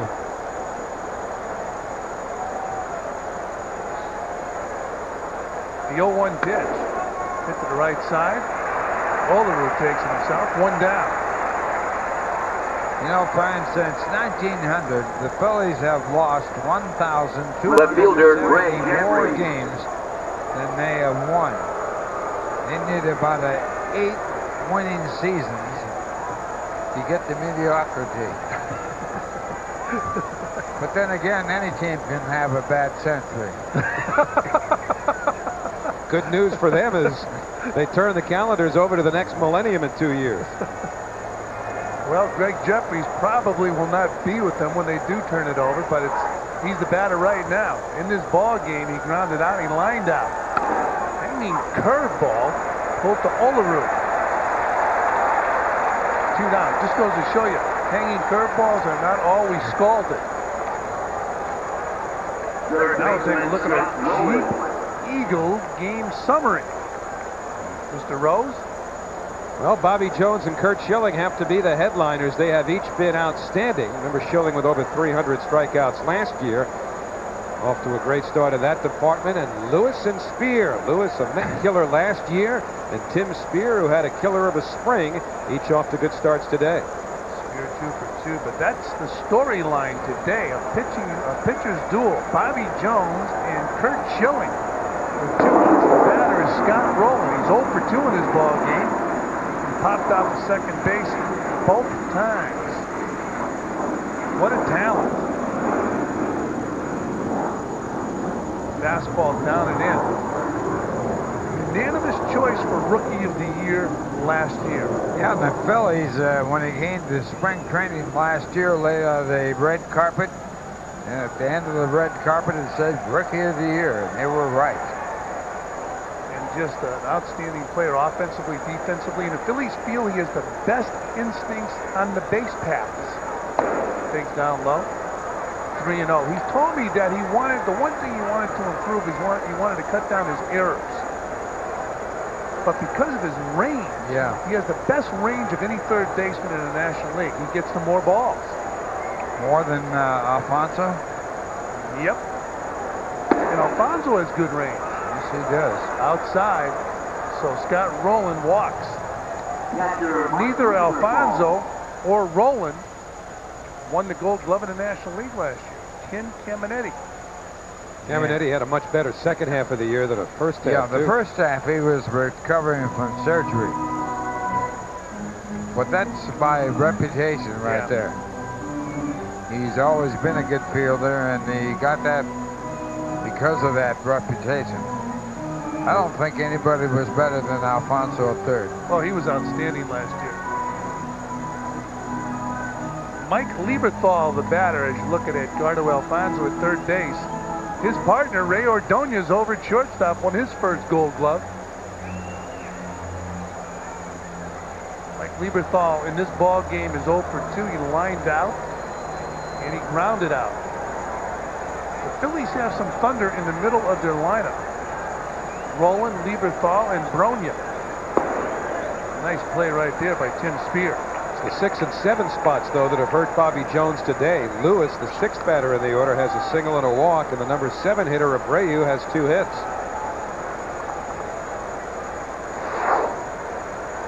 And a good play by Tim Spear here, getting in front of the breaking ball and keeping Scott Rowland on first base. Talking to Bobby Jones before the game in the clubhouse, we were going over a lot of the hitters. I said, is there anybody that you're overly concerned with? He said, I'm concerned with everybody that goes to the plate with a bat in his hand. And this is 2-0 on Lieberthal. Lieberthal had a horrible start last year. First half of the season, he was on his way to being the worst sitting catcher in the history of the game. A guy named Billy Sullivan in 1908 hit 191 for the year, and he was attempting that. Wow. He must Then he had a good second half. It's 2-0 right now on Lieberthal. That's a strike, 2-1. If you hit less than 200, you better call a real good game. And get those pitchers that ask for you. Or your father has to be the general manager. They're chilling looking on. They check Rowland at first base. Rowland can run. How about Mike Smith? His first year with the Phillies. It was a horrible year, something like 190 or something close. Couldn't touch a breaking ball, struck out all the time, but the Phillies loved him and it paid off. He's a Hall of Famer. And right now is considered the best all-around third baseman in the history of the game. There's no doubt about that. Because he was really a good fielder. Oh, he's very good. I think he won about 11 Gold Gloves. Well, this kid here is going to win some. Scott Rowland. That's wisely paying attention to him. He stole 16 bases last year. Lieberthal gets jammed severely, but picks up a base hit. Rowland on his way to third. The throw. Not in time. Talked about baseball running instincts. Rowland's got him. Good throw by Gilkey, but Rowland beats it.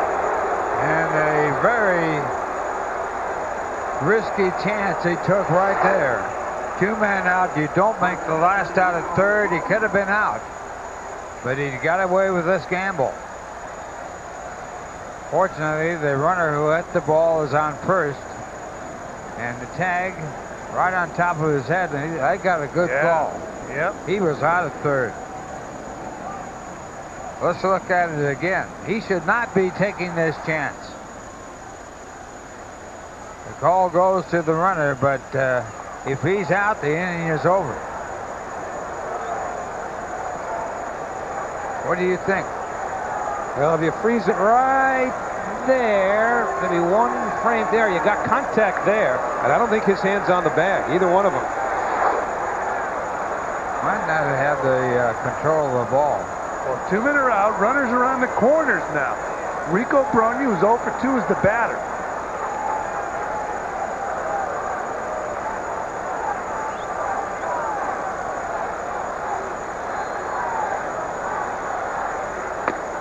Swung on and missed. It's 0-1 on Bronya. Let's see if he has control of the ball in the glove. The tag is made in the head. The hand does not reach the bag. Oh, yeah, here's control. Oh, yeah, he has the ball in the glove. Got a good call there. Paul Schreiber is the third base umpire. Nobody argued it. Of course, that's not Alfonso's personality to argue. The 0-1 pitch. Foul out of play, 0-2. The extra incentive in this at bat is Rico Brogna was traded away from the Mets. Anytime you traded away from a ball club, you want to burn them. John Olerud is calling time, over talking to Bobby Jones. Big crowd on hand here at Shea Stadium. Right here you have the possibility of the runner on first breaking for second base and hoping that the runner at third can score. You have to be alive for this play. Jones pitching from the stretch. 0-2 on Brogna. Runners on the corners, 2 outs. Top of the 6th inning. And the 0-2 pitch. Back up the middle. Ordonez to first in time. So Jones and the Mets out of a jam. We played 5.5 here at Shea Stadium in front of a big crowd. And there's no score. The Phillies and the Mets.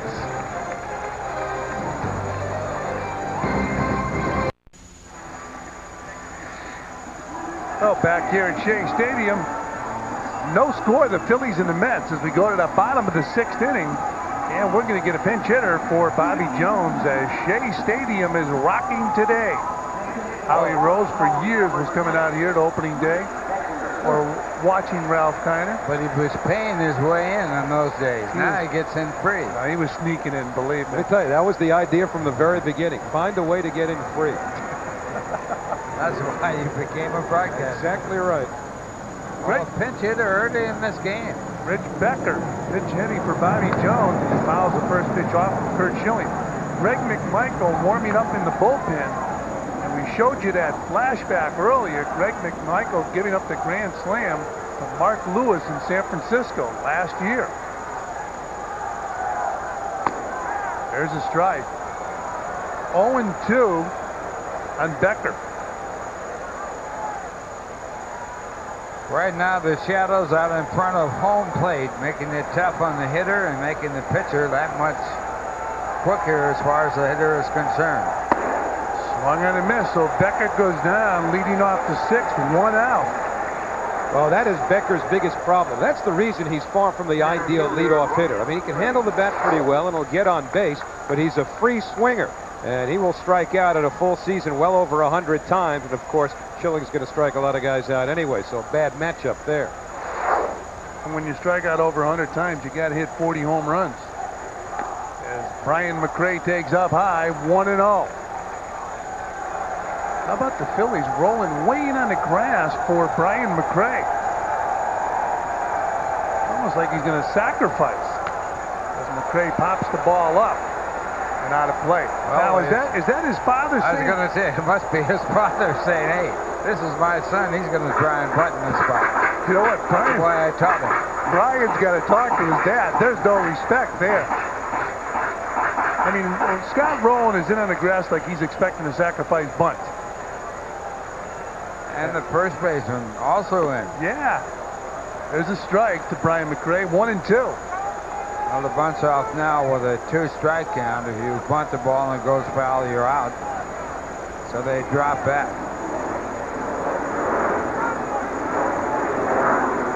Time is called. So 1 ball and 2 strikes on Brian McRae.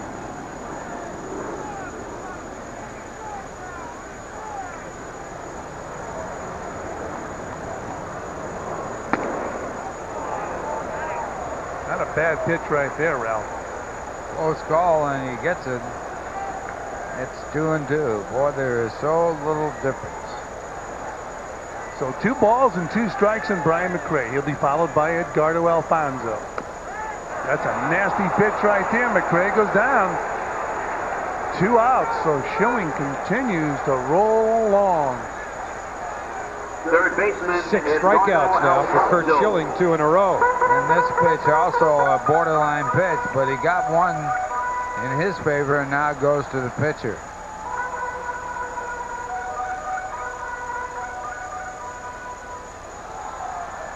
Nasty pitch right there. So 2 outs. Alfonso fouls the first pitch back. He's 0 for 2 in his game. He's 2 of the 6 strikeouts that Schilling has recorded. And when you think of Alfonso, you think of a guy who puts the ball in play. And the 0-1 pitch right on the corner. 0-2.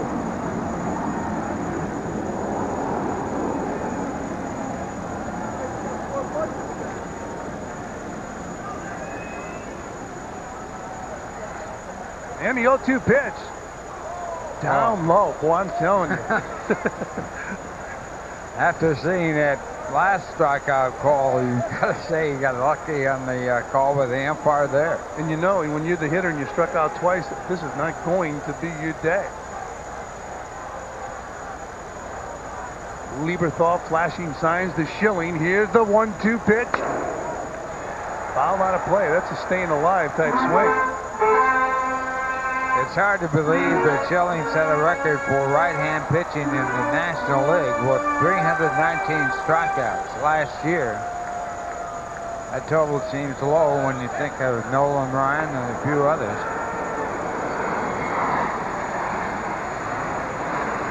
And the 1-2 pitch. Misses.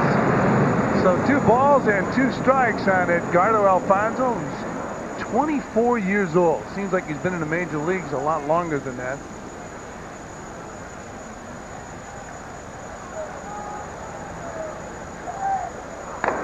Fouls it back. You're watching all the action right now on Fox Sports New York. No score. Phillies and the Mets. 4 hits in this game for the Phils. 2 for the Mets.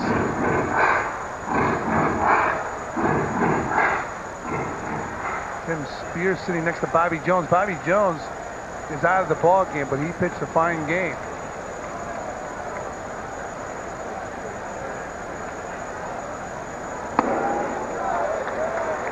Inside to Alfonso.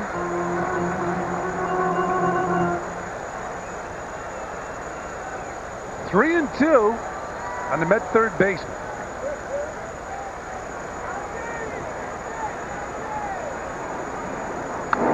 Fouls it off again. Schilling, every time Alfonso fouls off the ball, it's a pitch that's on the corner of the plate. Schilling stays out of the middle part of the plate. I don't like a pitcher that's not even a threat as he goes into pitching motion.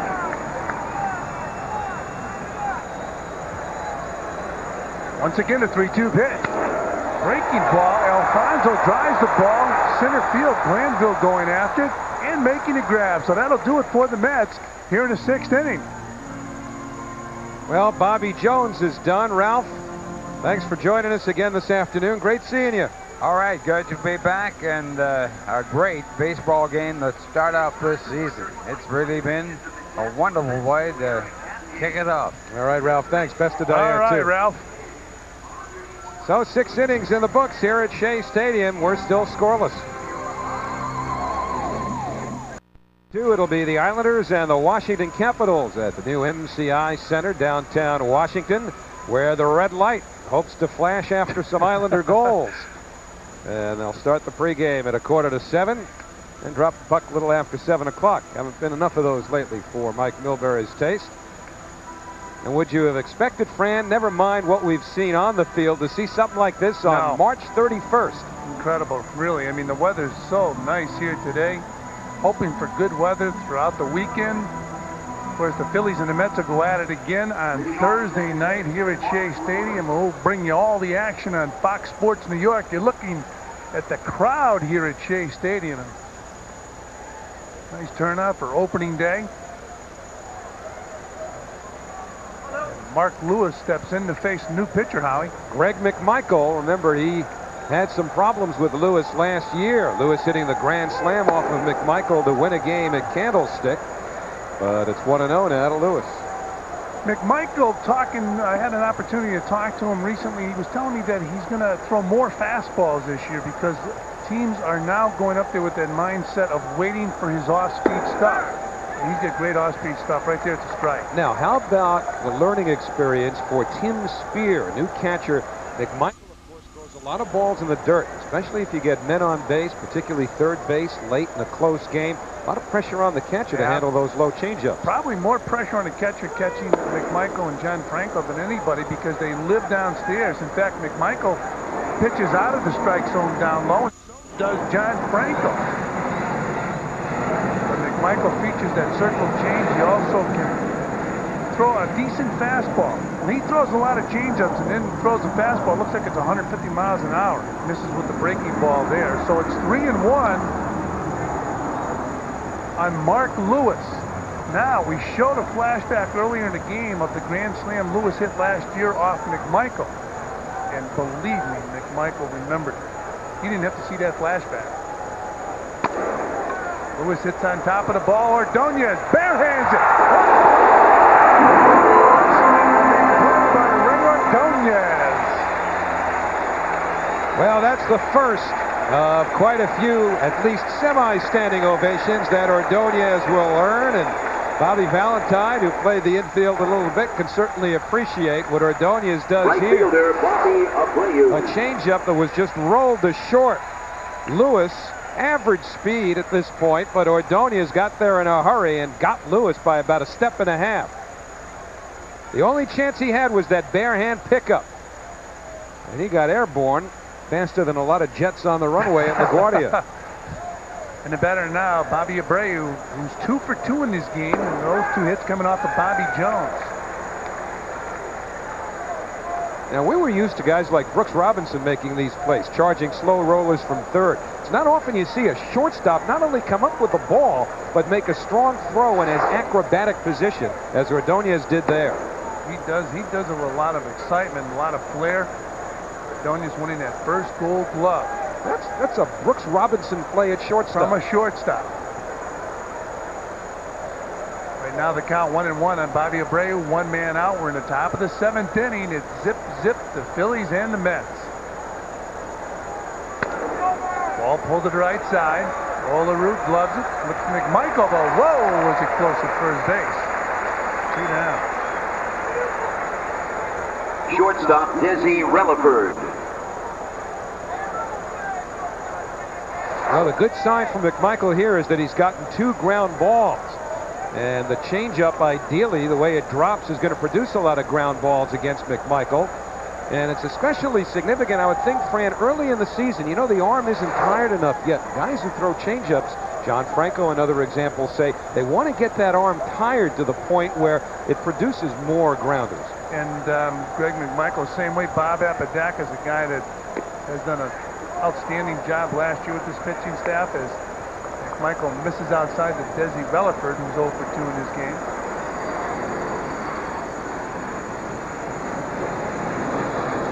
You know, it's relatively comfortable. As you mentioned, Howie, they like to pitch down low. It's relatively comfortable catching a guy like John Frank McMichael as Relaford puts the ball in play and picks up a single into right field. So the Phillies have a runner on first base, 2 men out in the 7th inning. The runner on first base, Desi Relaford, can run. So McMichael got another ground ball, but this one found a hole as Relaford drilled it through the right side. And now Schilling will try and help himself, but at the very least, in the late innings of a scoreless game, an advantage for the Phillies because they'll be able to clear the pitcher. And Schilling, a good hitting pitcher, is 0 for 2 in this ball game. McMichael checking Relaford at first base. First base coach Brad Mills.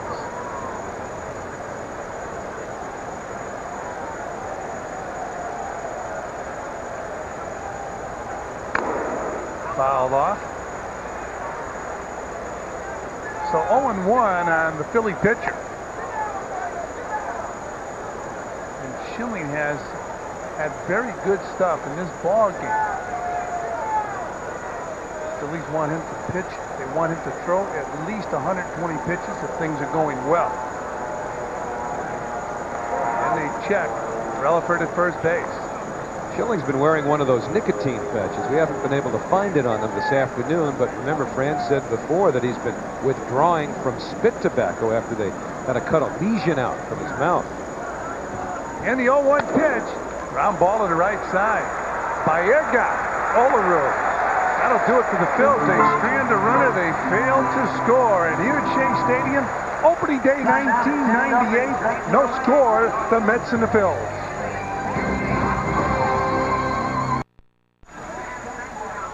Well, the Devils are back in New Jersey for a Wednesday night meeting with the Hurricanes. Mr. Met's been known to fly around and catch some hockey once in a while. That game will be at the Meadowlands. Of course, the Hurricanes trying to get into the playoffs. You can catch it live on Fox Sports New York 2 tomorrow night at 7:30. Seventh inning stretch time at Shea. Goose eggs on the board. There's some great memories there. And how about an update on the mayor of New York? What a baseball fan. That's live. He's still here. He said it used to upset him when he was not an elected official and he'd be at a game and an elected official would leave the game early after being booed, I guess. See, a smart politician would never admit that he wants to stay late for a baseball game, not only because he loves the game, but let's face it, no press conferences here. He's not out, or he's not behind his desk shuffling papers or putting out some sort of fires in one or many other parts of the city. Sit down here and enjoy the game. And he's done a real good job as the mayor of New York. He's enjoying the game here today. If you like a pitcher's duel, we've had one. Curt Schilling as the masterful. Bobby Jones out of the ball game. Greg McMichael on in relief, and it's a ball game with no score as Bernard Gilkey steps in. Schilling throws a heater, misses up high. 1-0 on Gilkey. Matty Lachlan, by the way, just told me something about Mayor Giuliani. He's got a speech to make tonight down in D.C. at 8 o'clock. But he says he's staying here until the end. He must have heard the pressure you put him under early in the game. Do that update. I can't hurt him. I live on Long Island.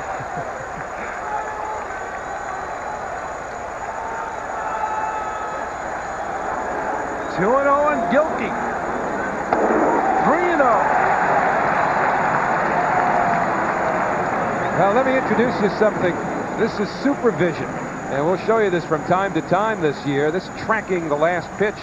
Schilling got it up to 92, but a 4-pitch walk to Gilkey, the first issued by Curt Schilling. And you notice he missed up high on Gilkey. A lot of times a power pitcher, when he gets tired, he's not coming out and following through, and his release point is high. That's usually a sign that they're getting tired. But you tend to stay with a guy like a Schilling more so than your other pitchers. Nonetheless, Galen Cisco wants some action in the Philadelphia bullpen, and to buy some time, Mike Lieberthal, the catcher, is going to go out to the mound. Now, I think it's significant that Ralph had been talking earlier in the game about how Schilling is on approximately a 120-pitch count, which is enormous for opening day. In other words, the Phillies were willing to let him go to about 120 pitches. He started this inning off at 90 and has walked the leadoff man Gilkey on 4 pitches. So that 120-pitch limit or count might be pure fantasy at this point. Keep in mind the Mets have a 23-13 record on opening day. The best in the majors since 1900. That's after losing their first 8. Gilkey with the leadoff first. Olerud bunting the ball, takes a strike, 0-1 in Baltimore. That's right. John Olerud on Sunday in Baltimore on the cleanup spot with runners at first and second. And Olerud dropped one down the third baseline. Outstanding bunt. Right here, you're scoreless, bottom of the 7th inning. The Mets have mustered so little offense this afternoon, only 2 hits. Perhaps Bobby Valentine at least thinking about having Olerud give himself up here with Baerga and Husky to follow. And the 0-1 pitch, Olerud takes up high. So it's 1-1 on John Olerud. Nobody out. Bottom of the 7th inning, no score. And if Olerud showing bunt on the first pitch was trying to draw the infield, at least at third base, in a little tighter, it really didn't work. Scott Rowland has been a couple of steps behind the bag and was on the second pitch after the bunt. Olerud takes a strike. It's 1-2. Curt Schilling, a strikeout pitcher last year with 319 Ks.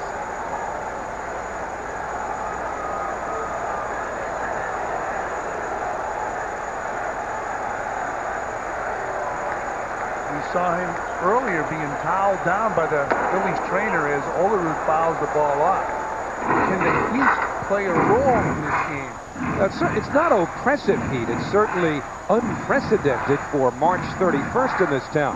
But it's not like it's in the 90s and humid. It's very comfortable. And there's enough of a breeze so that you can stay relatively dry as opposed to had the day been a lot more humid. Schilling Schilling certainly made baseball exciting on a losing team last year in Philadelphia. Olerud drives the ball to left field. Jeffries in pursuit, unable to get it. He gets clobbered. It was a foul ball. Jeffries running into the railing down the left field line.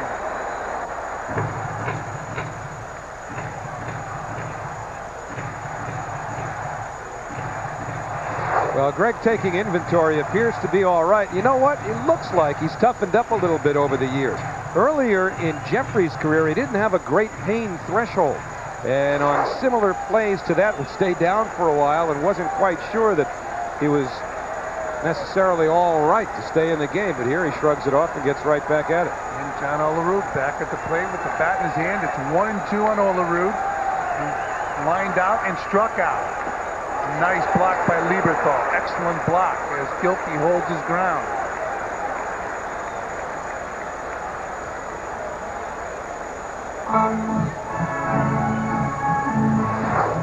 Olerud had to be alert here, not on the pitch necessarily, but watch how hard and fast Lieberthal gets rid of that mask. Yeah, you know, it's funny. That's one thing catcher never even thinks about or cares about. You just throwing that thing, and you tend to hit people with that mask. Olerud wasn't expecting it, or else he might have done a fancy two-step. 100 pitches so far in this game as Olerud fouls the ball down the left field line and out of play. That's 101 pitches for Curt Schilling.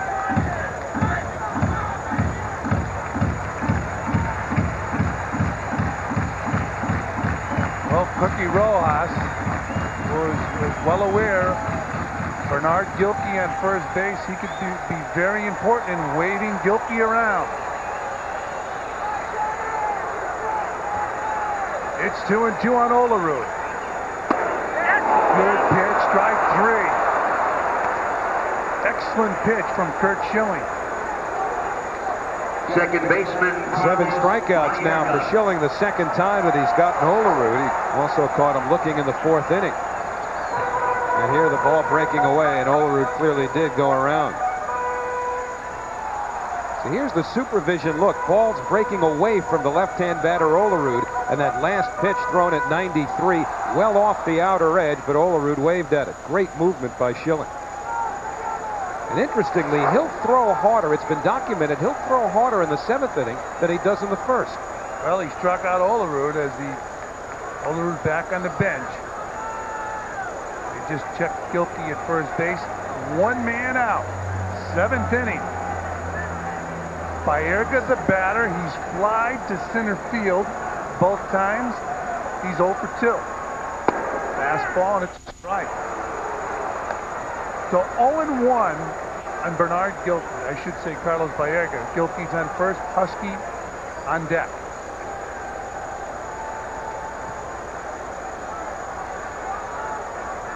Ralph Kiner mentioned the shadows earlier. Now the shadows pretty much cover from home to beyond the pitcher's mound. Baerga out in front, popping the ball up and out of play. 0-2 on Carlos Baerga. Baerga and Gilkey have to deliver in the absence of Todd Hundley.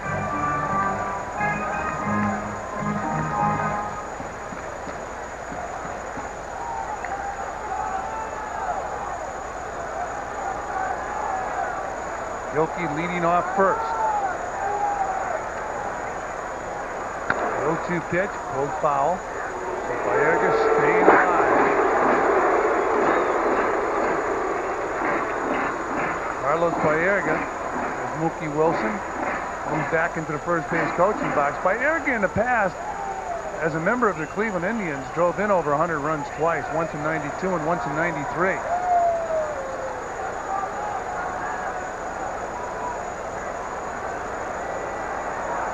And the 0-2 pitch. And there's a looper to short. Desi Relaford gloves it. 2 down. Right fielder, Husky. So 2 men are out. As Baerga makes his way back into the dugout, Schilling has been in complete control. He he has pitched a masterpiece. Well, Butch Husky's been up twice this afternoon, bounced to first and grounded to short.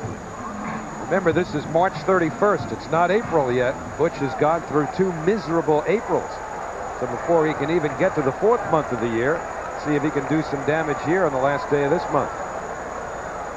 They check Gilkey at first base.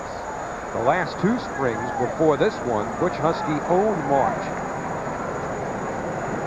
Great exhibition seasons down in Florida and slow starts to the regular season. Even in the minor leagues. There goes Gilkey.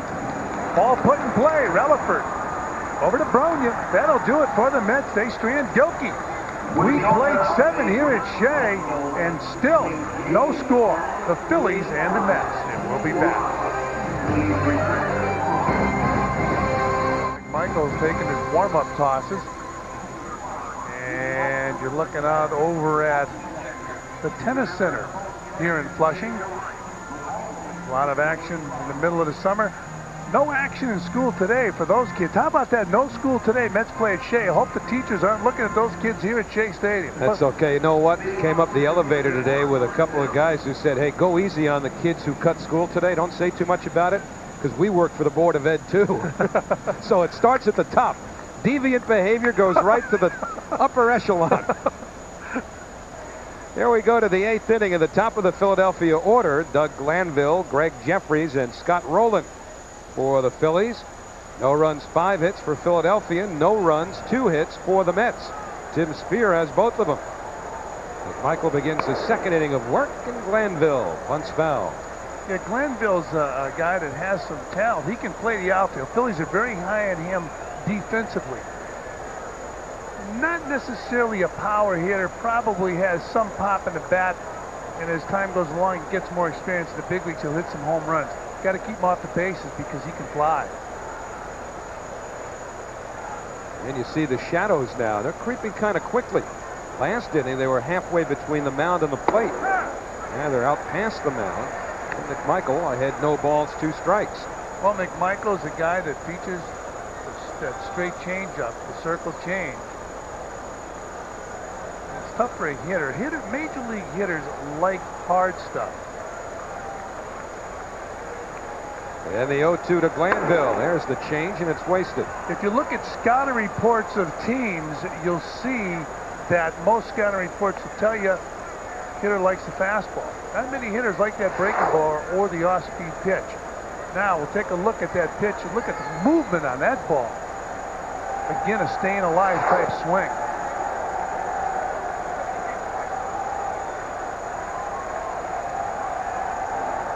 And the 0-2. Weak lead to Baerga. 1 down.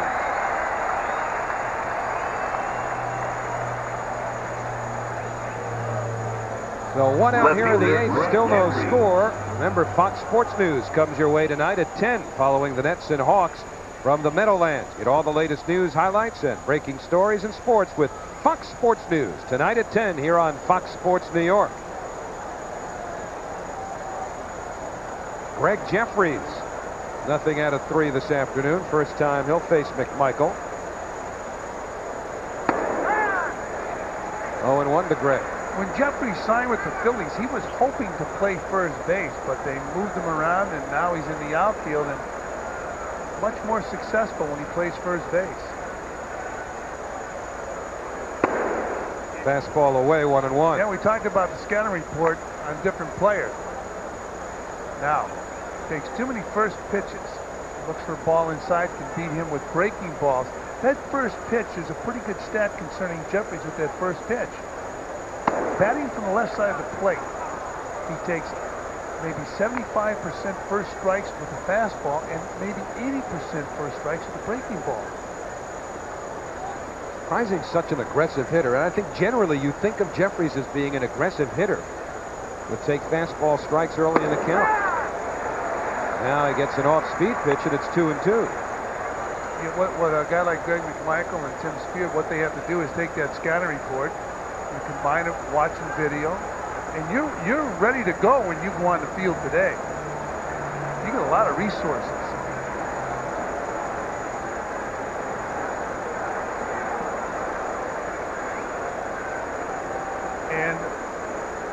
the scouting reports come from a company called Inside Edge, and there are about 8 teams that use these scouting reports. Goes down and laces one to center. So Greg Jeffries, Third baseman. singles to center, and with one out, the Phillies have a base runner. Bob Apodaca was raving about these reports. I mean, if you took a look at some of the information in these reports, if you're a hitter, you're going to start working on some weaknesses.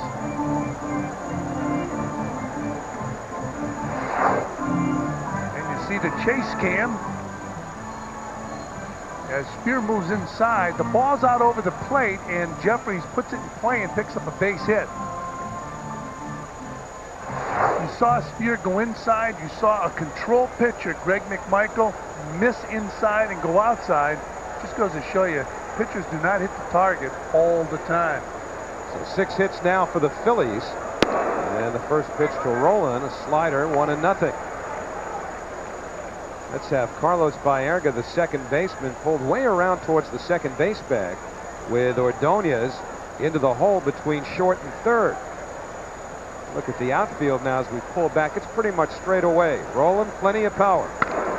And he hits this one to third. Great play, Alfonso. Safe at first. So a good play by Alfonso to at least make sure that Jeffries goes no further than second base. An infield hit for Scott Rolen, and the Phillies have 2 on with 1 out. We talked about Roland's range. How about Alfonso's range? Diving for the ball, gloving it across the infield. Roland with good speed beats the throw.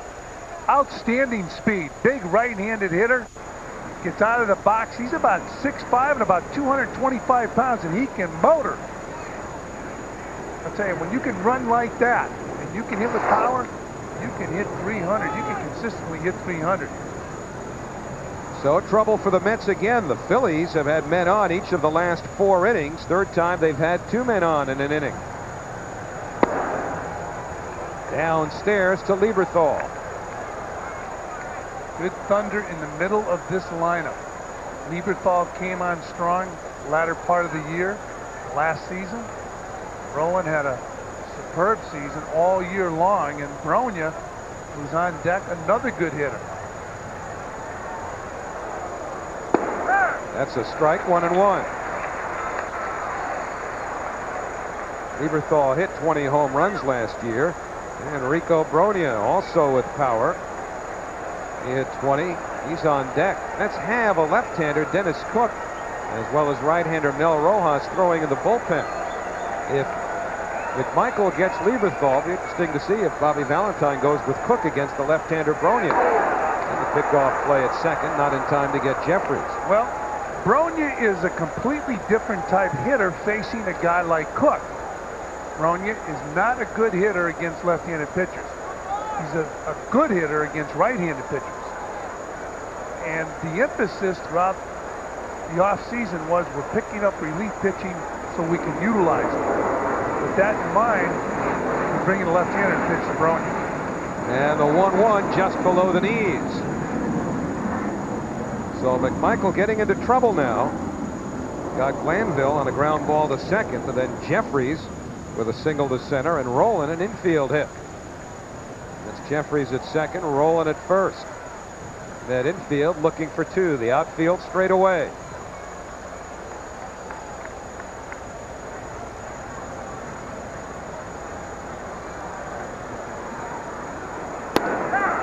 Two balls, 2 strikes.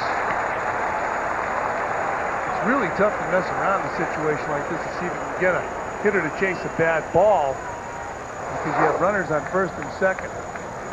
Camera from above here at Shea Stadium showing that pitch. A good pitch to Lieberthal. Got to be careful with Lieberthal. He can do some damage.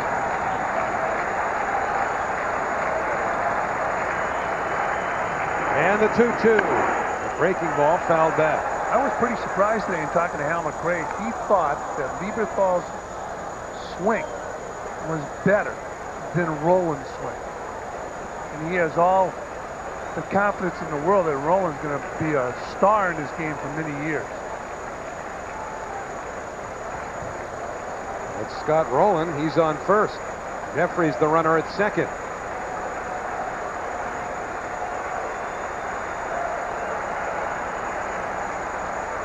And the 2-2. Pop foul. That'll reach the seats.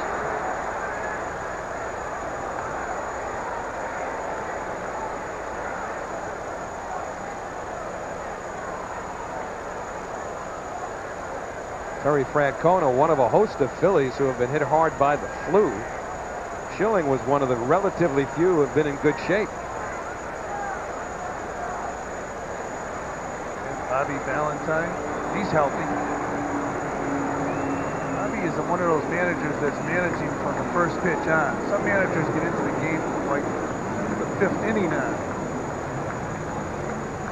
I think today's managers have to manage in the first inning now. There's so many moves to be made. Again, it'll be a 2-2. And staying alive is Lieberthal, fouling off breaking pitches.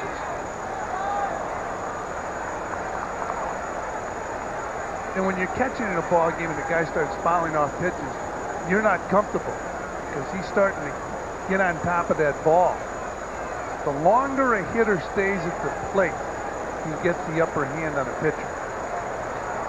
What about the outfielders now? How tough is it to track balls that are coming out of the shadows? They are going to have it very difficult, not only out of the shadows, but the sun is very tough right now. The 2-2 to Lieberthal. Just missed. So now some decisions. A full count to Lieberthal. Again, we spelled out the options for Bobby Valentine with Bronya on deck. Dennis Cook, a left-hander in the bullpen. Rico struggles against left-handers. Do you put Jeffries and Rowland in motion here? Well, Lieberthal's the guy who could put the ball in play. I'd put him in motion. I don't think there's any substitute for aggressive base running, aggressive managing. 3 balls, 2 strikes, 1 out. They're not running, and it's fisted to the left side. Alfonso makes the catch, no advance. 2 men away. Luckily, he didn't put him in motion. He had double play. Bob Apodaca is going to the bullpen. He's bringing in Cook. You got to. You picked up Dennis Cook for one reason, to come in and get a left-hander out. He's a situational pitcher, and here's the situation. You know, there's a mandate to speed this game up, too, as Cook comes in from the bullpen, and you saw Bob Apodaca, as per that mandate, as soon as he got out of the dugout, bang, go to the left arm, make sure the umpire knows that they're going to the bullpen. And Dennis Cook isn't wasting any time either. That's because he's got to answer this call to the bullpen, which is brought to you by Omnipoint. Scoreless with 2 out, 2 on here in the 8th. McMichael leaves. Dennis Cook will become the 3rd Met pitcher, and Schilling hopes for help in the Phillies dugout. Well, there's no score. The Phillies and the Mets. Big crowd on hand here at Shea Stadium. An interesting situation is Greg McMichael's left the ball game. Dennis Cook is in the game. Curt Schilling, who's pitching for the Phillies, has looked terrific all afternoon. The situation now, runners on first and second, Rico Bronya the batter. We're looking at Dennis Cook's stats. Left-handed Dennis Cook against left-handed swinging Rico Bronya. It's day and night between Rico batting against a right-handed pitcher as opposed to a left-handed pitcher. Dennis Cook should have the upper hand. Now, Rico Bronya is a spray-type hitter. If you look at the scouting report on Rico Bronya, you'll see that he sprays the ball around. Keep in mind, this is all his hits. Left field, center field, right field in 1997. Also keep in mind, he's a much different hitter against left-handed pitching. Only 185 with 1 homer in 119 at-bats last year against lefties. So the Mets have the matchup they want. The left-hander Cook, spectacular in postseason play for Florida against the left-hand hitting Bronya. 2 on, 2 out, no score in the 8th. Ball 1. This is also an opportunity for Rico Bronya to have a breakout year against left-handers because his reputation is he struggles against left-handers. Rico has a good eye for the ball. How good was Dennis Cook postseason? Opponents were 1 for 27 against him. That's why the Mets got him. On the outside corner, 1-1. To come in and get out a left-hander. Cook, a former Philly. Bronya, a former Met. That's what we told you about pertaining to his difficulties last year against southpaws. for Rico now, he has to hit left-handers to bring his career to another level. Now it's 1-2. Advantage Cook. He had a good swing at that left-hander's fastball. Cook challenged him, and Bronya had a good swing. McMichael's got something at stake here, too, as the Philly runners are his responsibility. Just the swing. You're going to see the swing right here. A good swing. Head was down, fouled the ball back. And Curt Schilling's reaction, he knew Rico had a good swing and just missed that pitch. You remember that from the '93 World Series? He drove his own teammates nuts. He drove Mitch Williams crazy. Because remember, in '93, Schilling couldn't bear to look. That was a short trip for Mitch. Well, at least Schilling doesn't have the towel in front of his face here. That's the difference between opening day and the World Series. Now, if you're a left-hander, you have a breaking ball, as Greg McMichael looks on, you know a left-hander has trouble with a left-hander's breaking ball. Let's see. Well, it looks to me like he shook twice. Might be fastball. Shook for location. 1 ball, 2 strikes, 2 out. Up with a fastball, up and away, and the count's even. When you're a pitcher, you have to be careful, because if you shake your head twice, usually it's a fastball, because most catchers and pitchers are in a habit of not giving location on a breaking ball. So if you see a pitcher shake his head twice, it's usually a fastball. He's shaking yes for the sign and then yes for location. Just got a piece.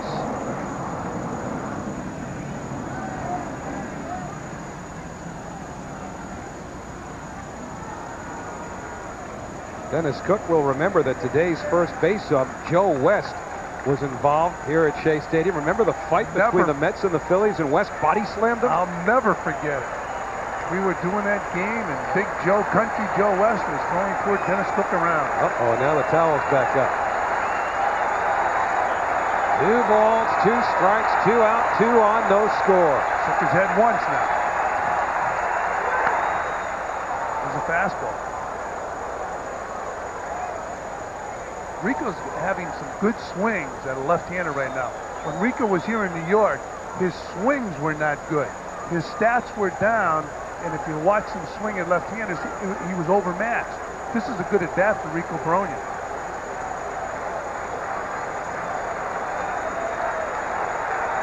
Seventh inning or later in 1997, those 6 home runs and 20 RBIs. Right here, we're in the 8th.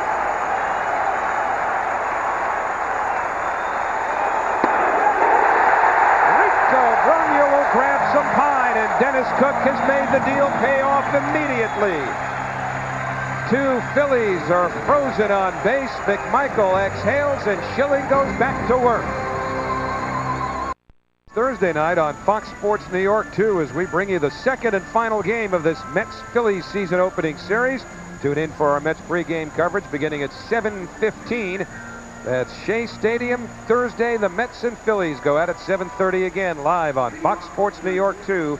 Check your local listings. And during the offseason, Bobby Valentine and Steve Phillips decided they had to get some relief pitching. They brought one of the pitchers, Dennis Cook, paid off right here. He went after Rico Bronya. They brought him in to pitch to the left-hander, and Cook got the job done, and Greg McMichael's happy about it.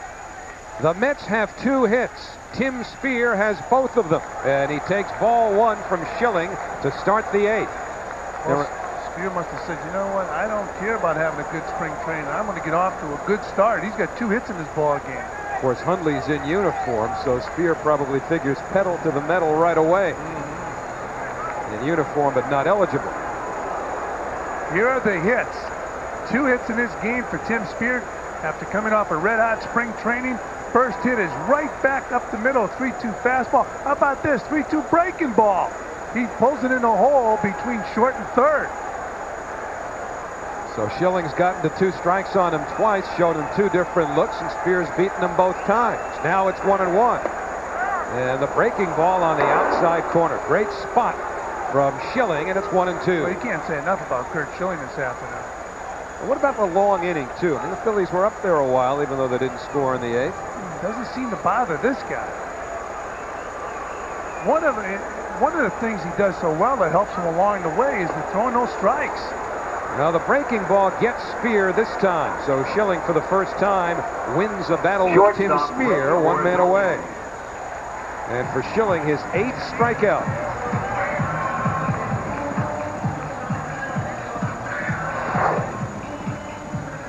And here's that bat by Tim Spear. It looked like Lieberthal was fooled with that pitch. It had so much ball movement on it. It's tough to catch. It's real tough to hit. Ordonez 0 for 2 takes a strike. Ray has flied to right, reached on a fielder's choice, or at least hit into a fielder's choice to end an inning. Curt Schilling has walked only one batter.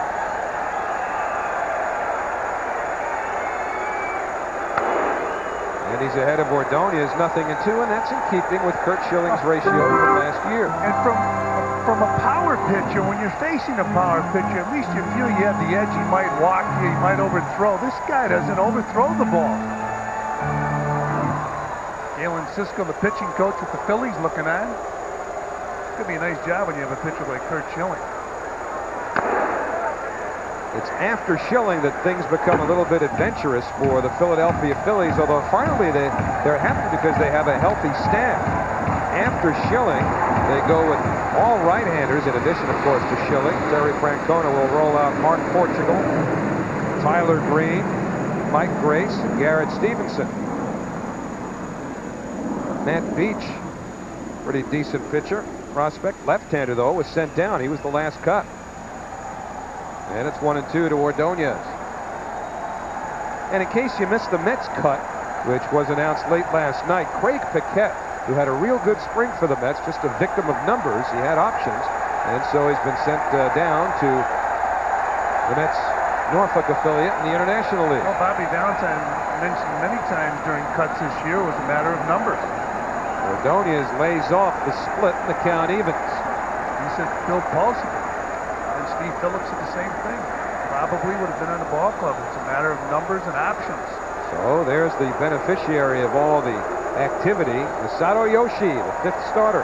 I asked Steve Phillips when they were thinking about sending Yoshi back to AAA, is it tough because you have to keep in mind that this guy turned on a multi-year, multi-million-dollar contract. He says you think about it. Heat gets Ordonez. 9 strikeouts for Schilling. And quickly, 2 outs here in the 8th, and Dennis Cook is going to hit. Pitcher Dennis Cook. Schilling going with that heater and throwing the ball upstairs right by Ordonez. Ordonez likes to chase that fastball. It's tough to catch up with Schilling's fastball right there. Now going to supervision, you see those pitches, and look at that fastball up high. Thrown right by Ordonez. Tell you what, that's pretty significant. The fact that Schilling's still getting up at 95, and we told you earlier in the game, he's been clocked faster in the 7th inning than he has been in the 1st, but here it is, opening day. He's in the 8th inning, over 100 pitches. He's still throwing in the mid-90s, and now, of course, with a pitcher up, he's in front 0-2. Sign of real good shape. You can't be throwing that hard this late in the game unless you're in good shape opening day.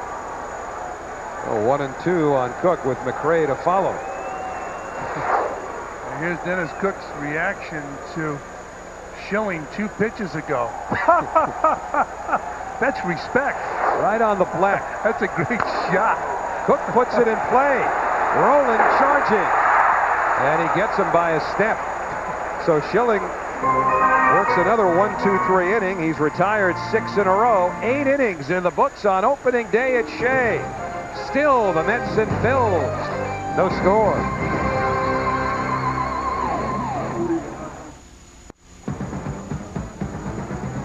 The stars, the stories, we get it. You got it. All your sports, inside and out. Weeknights on Fox Sports News Prime Time. Now it's not nighttime. That almost looks like an eclipse. But we have plenty more baseball action coming up Thursday night when the Mets battle the Phillies once again. 7:30 on Fox Sports New York 2. And then on Saturday afternoon, the Mets will break out their bats and face the Pirates. 1:30 Fox Sports New York. It's all coming up this week, so make sure to check your local listings. It's taken 3 Mets pitchers to keep the Phillies scoreless through 8. Galen Cisco's prized pupil, Curt Schilling, has done it to the Mets all by himself. Well, it's got to be a tough decision. They didn't want to have Schilling throw more than 120 pitches the way he's pitching. Be a tough decision to pull him out of the game. Ah, those scouting reports. That's the Met dugout.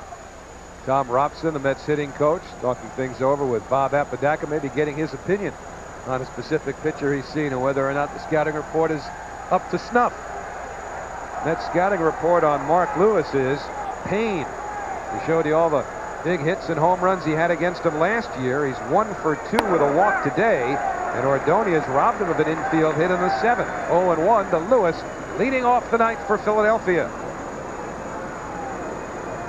Boy, Lewis has even done Brady Anderson a little better on those sideburns. Somebody tell this guy it's 1998. It might be coming back. I don't think they ever left Lewis. And quickly, Cook ahead, 0-2. Well, Cook works rapidly. He gets the ball, gets back on the rubber, and goes after the hitter. So Cook came on to strike out Rico Bronia, looking to end the 8th.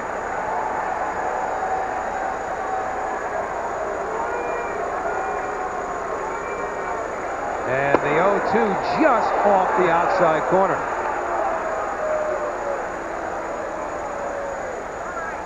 One ball, 2 strikes. Left-hander Dennis Cook. And left-hander John Franco throwing in the bullpen for New York. And the 1-2. Just got a piece. Well, Cook featuring a lot of fastballs as John Franco warming up in the Met bullpen. They go from a left-hander who's challenging hitters with that fastball. You bring in John Franco, he turns that ball over, he makes it do tricks. It's an adjustment for the hitters.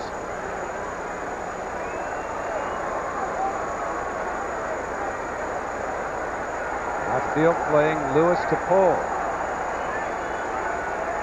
And Ed Montague, the home plate ump, wants to talk to Cook. Get a look at the ball, huh? Or the glove or something else? That part, no, doesn't look like there's any examination. What was that all about? Bobby Valentine wanted to make sure he was on the same page. Can't be telling him to pick up the pace because Cook works rapidly. They got this new mandate to speed the game up. And the 1-2 breaks just low. So Cook going ahead 0-2, missed with a fastball on the outside or off the outside corner and just missed low. So the count even.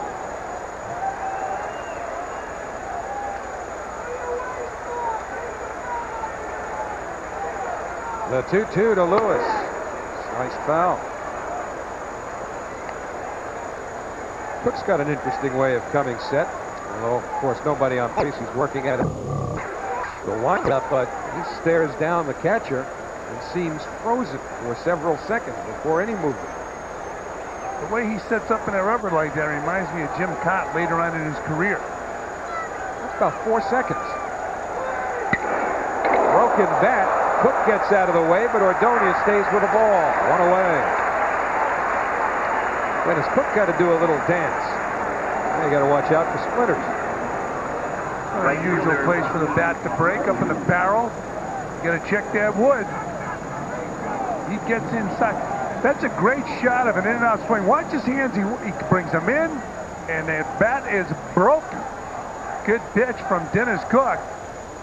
And here's supervision as a great shot right there. The ball inside. That's a tough pitch to hit, especially with 2 strikes because you're protecting the plate.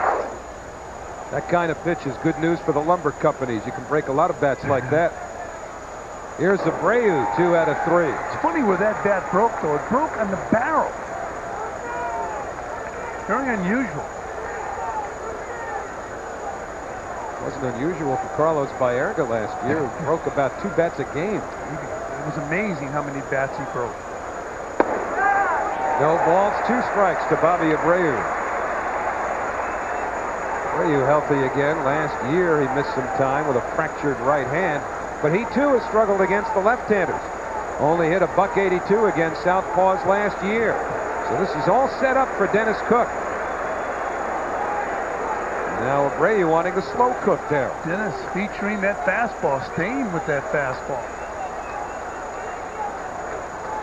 Either he feels extra strong as you look at the differential in Abreu, or he doesn't have confidence in his hook. And the fastball away. It amazes me when you're left-handed, because I know left-handed hitters, they want no part of that breaking ball, that big curveball. And yet Cook challenging with the heater. Johnny Franco is a guy who has stayed away from a breaking ball throughout his career. 2 balls, 2 strikes now to Abreu. Desi Relaford, the Phillies shortstop, is on deck. No score, top of the 9th inning. 7 hits for the Phils, 2 for the Mets. A shakeoff by Cook. Now he's ready. Does that mean more heat? Yes, but it's fouled back and the count remains 2-2.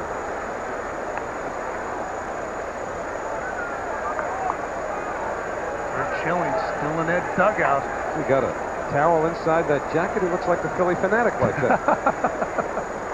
Either that or it's just a bulky jacket. He's a lot slimmer than he looks right now. Talking to Hal McRae, I'm sure they're talking about this at bat for Abreu. Popped it up. Ordonez, the shortstop, puts it away for the 2nd out. So 2 out, nobody on. Desi Relaford will be the batter. Well, the Phillies certainly don't want to lose an effort like Schilling is putting forth today. They're going to win a ball game if they're going to put Schilling out there and he pitches the way he's pitched today. And the Phillies with action in their bullpen. Their closer, Ricky Bottalico, getting ready, just as the Mets have their closer, John Franco, throwing. Was there a name mentioned more than Bottalico's last year as far as possible trades? Especially with a team that was as bad as the Phillies were. Relaford takes a fastball at the knees, and man, Dennis Cook just continues to throw heaters. You gotta like it if you're playing behind him. He works rapidly and he throws strikes with that fastball. Missed upstairs. They're checking the swing, and they say strike 2 to Relaford. Maybe that's how they taught him at the University of Texas. Whoever is teaching those pitchers at the University of Texas is doing a real good job. The rhythmic applause with 2 strikes and 2 outs in the 9th, and still no score.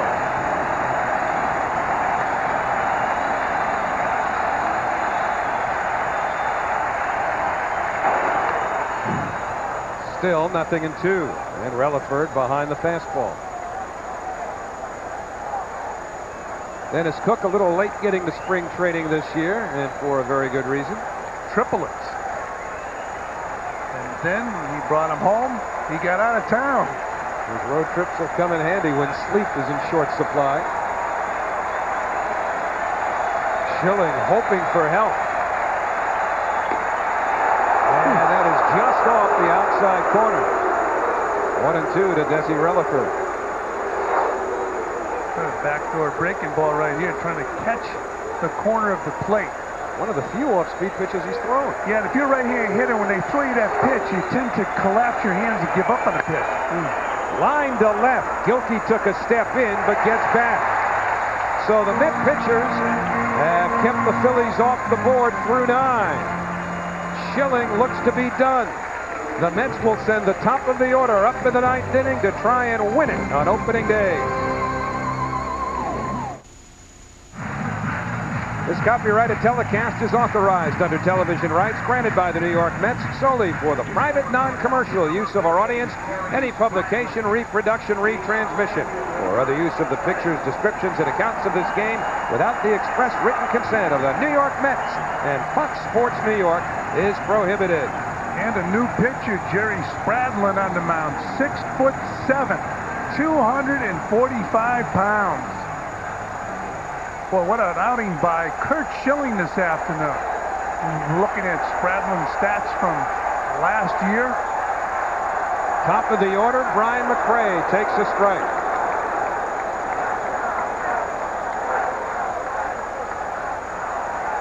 Spradlin has lost 1 career decision to the Mets. McRae 2 fly ball outs and a strikeout.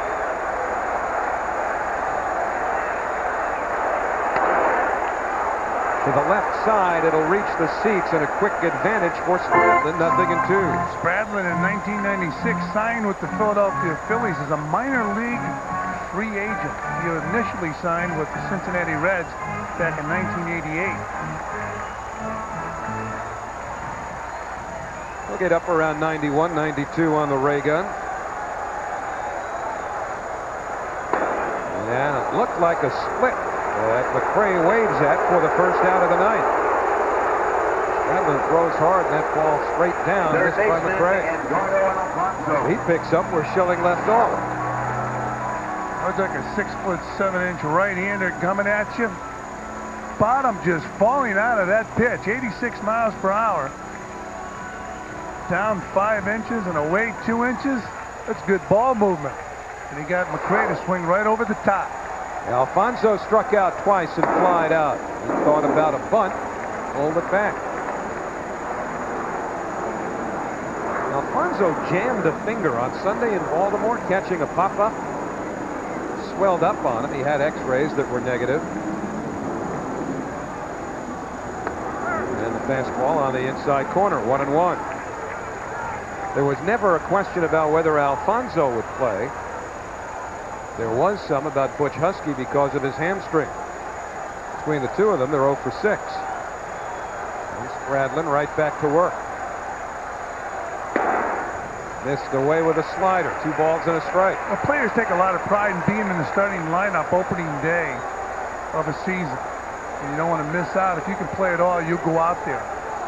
Philly's pretty deep in the outfield at center and in right against Edgardo Alfonso. He does have decent power the other way.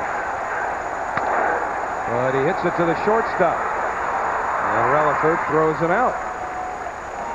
So 8 Mets in a row have been retired. The last 6 that Schilling saw. The first 2 now by Spradlin. And Bernard Gilkey will see what he can do about sending this big crowd home happy. Or keeping him here a little longer.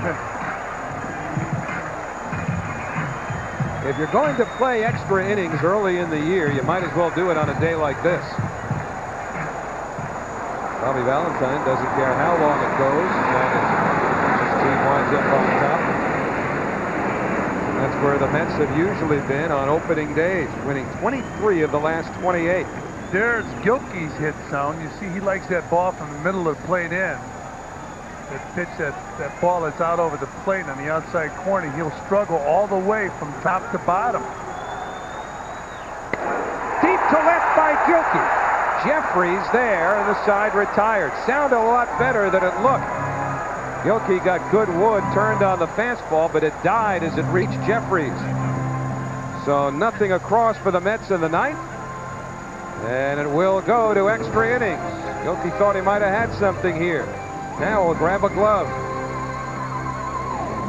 Tonight, the Mets' playoff hopes are on the line. Who will wave their finger last when Jason Williams and the Nets go up against Mutombo and the Hawks? Better hold on tight. The Nets collide with Atlanta. Tonight at 7:30, only on Fox Sports New York.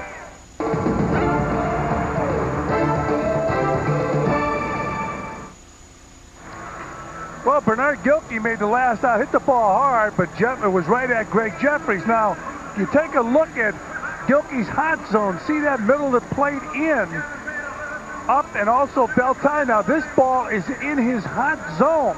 He hits the ball hard, and the ball gets out there and dies as Jeffrey makes the grab. Taking a look at supervision, you see that 94? That was the pitch he hit. And that ball was in his hot zone, and it looked to me like he hit on top of the ball. So Bernard Gilkey back in left field, and John Franco back on the mound for the New York Mets. John Franco's first year with the Mets, 1990, so this is the beginning of John's 9th year in New York. He'd love to stay longer, but hasn't had any success yet working out a contract extension. And again, Tim Spear now is going to have to be on his toes because Johnny Franco will pitch from the knees down.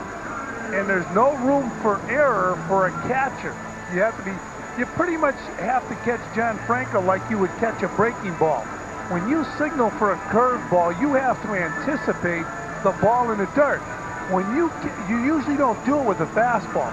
But with John Franco, the way he gets ball movement down and is effective pitching in the dirt, you have to assume he's going to be in the dirt and be ready to block it.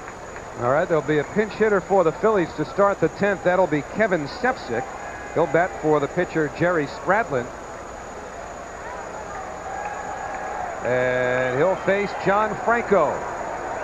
Now, a new wrinkle for John Franco this year. He started to throw a slider. And for John Franco, the reason for the slider is that it seems that too many hitters had been sitting on first pitch fastballs. And he throws what looked like the slider, 0-1. Yeah, John Franco has a slider now. He throws a cut fastball, which is a smaller version of the slider. The 0-1 downstairs. But that's his bread and butter pitch right there. Turning the ball over, keeping the ball down, trying to get the hitter to go out and pull that pitch. And most of the time when you pull a pitch out there, you'll hit it on the ground. 1-1 to Sepsic. Franco threw yesterday for about 5 minutes, and he fits into that category of pitchers who need to tire their arm out as much as possible to make the change effective. And he says he does lots of throwing on the side to try and get to that point. Now it's 2-2 on Sepsic, leading off the 10th. Sepsic, Doug Glanville, and Greg Jeffries for the Phillies.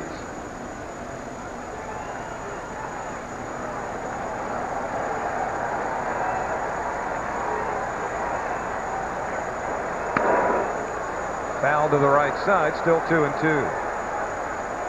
Sepsic's had bits and pieces of the last 3 seasons with Philadelphia. He's still here. Mayor of New York. Hey, working overtime, too. Said he never wants to leave a ball game till it's over. Well, that 8 o'clock speech in D.C. may be in a little trouble if this thing goes 14 or 15. Look around, Rudy. This comes first. Still 2-2 on Sepsic. I mean, what's he got to say in Washington that's any more important? I mean, he's the mayor of New York. You can ask for help any day of the year. This is opening day. And is there another mayor in this country that stays for the whole game? Some people think Rudy's got his eyes on Washington for the long haul.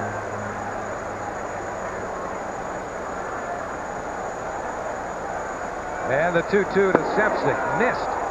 And so Franco's first batter has worked a full count. Matt Lockwood earlier talked to him down there and asked him about whether or not he would be leading early. He made the commitment to stay. There's something in this game with 25 innings. Forget the speech. He's got to stay. Inside, ball 4. So Franco, who is ahead 1-2, loses the leadoff batter, pinch hitter Kevin Sepsic. Center fielder Doug Glanville. Right now, Edgardo Alfonso and Tim Spear out talking with John Franco. Terry Francona looking on. All right, a lot of possibilities here in terms of defensive alignment. Doug Glanville 0 for 4. Good speed, can handle the bat. You have to figure that he'll try to push Sepsic into scoring position with Jeffries and Rowland behind him. And it makes you anxious as an infielder because Glanville can run. So when you make a decision to go after the lead runner, you're going to have to, I should say, the trailing runner, which would be the batter in this case, you're going to get that ball to first base in a hurry. John Olerud playing in front of and then scooting back to the bag to get the pickoff throw from John Franco.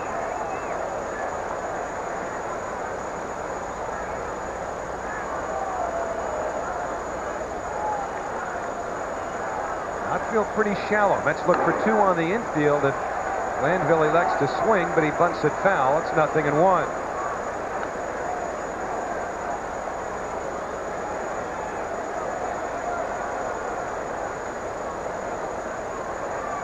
John Vukovic, one time thought of as a major league managerial candidate. Well, he was about to be named manager in Chicago when Dallas Green was the president of the team.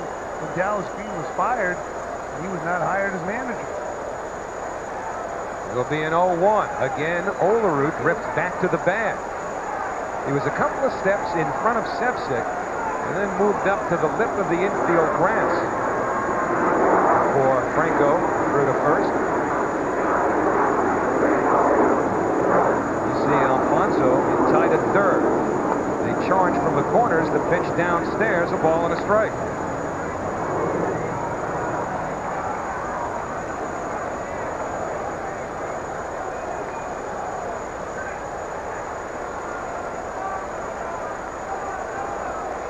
Vukovic can be very important in this inning, getting the attention of those runners going from first to third.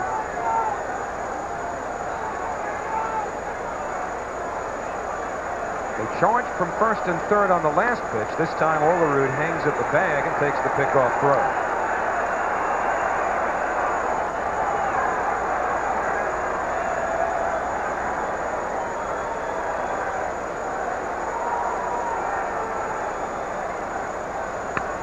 And a good bunt by Glanville. Franco's only play is to first by Erga covers, and the sacrifice pushes Sepsic into scoring position with one out. Left fielder Greg Jeffries. So the switch hitting Greg Jeffries will be next. And you'll see the Alfonso charging Olerud and Franco. Franco making a play. Glanville getting the job done. That's what they expect from him. Besides an average, set the table, move the runners along, and he gets his job done right here. So the walk could come back to haunt the Mets. Jeffries 1 out of 4. First time he's hit from the right side. Bobby Jones worked the first 6 for New York. Craig McMichael 1 2/3. Dennis Cook an inning and a third. And Franco to start the 10th. 1-0 on Jeffries. There's that pitch down in the dirt. Here keeping the ball in front of him. Right-handed batter Scott Rowland on deck. So trouble for Franco right off the bat. Got to get Jeffries. If you're going to walk anybody, you would prefer to walk Rowland.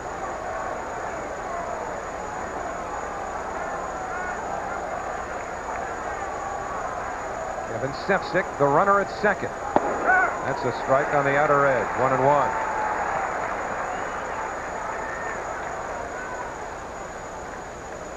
Jeffries bothered by injuries last year. Played about half the season.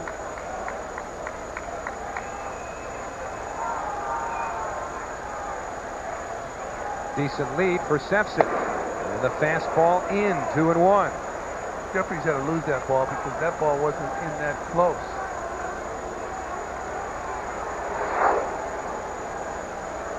There he dives into punches. His ball almost came back against the corner of the plate. Sometimes a hitter will lose the ball. And the 2-1. Popped up into short center. That's Brian McRae to make the catch. Sepsic holds, 2 men out. Well, here's a situation. You got Scott Rowland, the batter, with first base open. He's a bona fide RBI man, coming off a real solid season, unanimous choice for Rookie of the Year. And Mike Lieberthal, the next batter. Spear out talking to Franco about Rowland.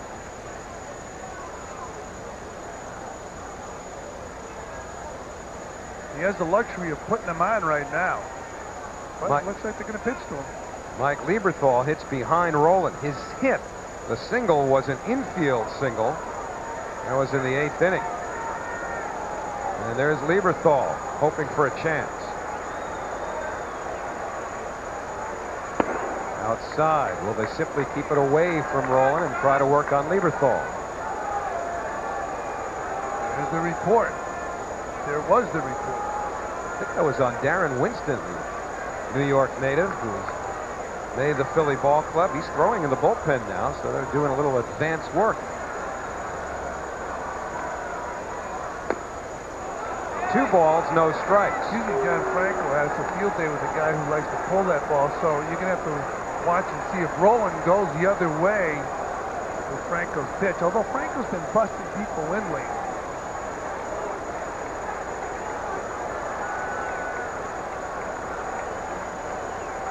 2 balls, no strikes, 2 out. No score in the 10th.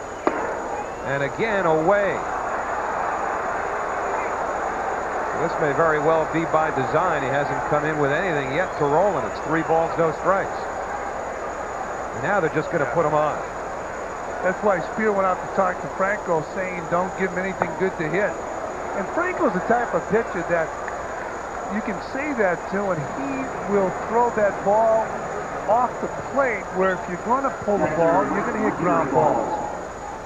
Most pitchers, you either want to walk a hitter or pitch to him.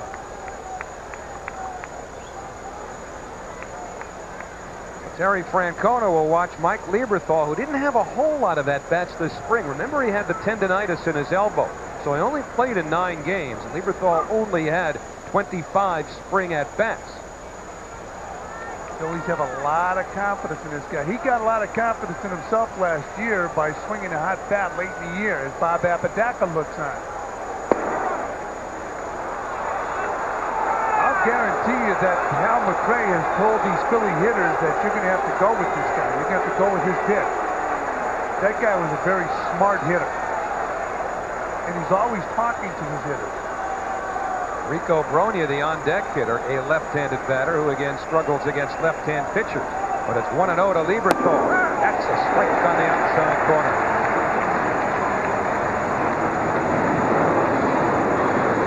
Rico struck out his last time up. Dennis Cook caught him looking with a fastball with 2 on to end the 8th.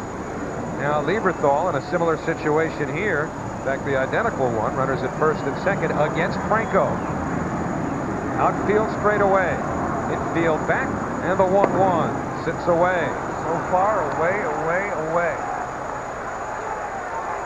Well, again, you don't want to load the bases, but remember Rico Brogna's weakness and vulnerability against left-hand pitching. Rico on deck. The left-handers seem to like the changeup a little bit better against left-handed pitching. Left-handed batters do. Here's the 2-1. And now the count even. That ought to get them up out of their seats again.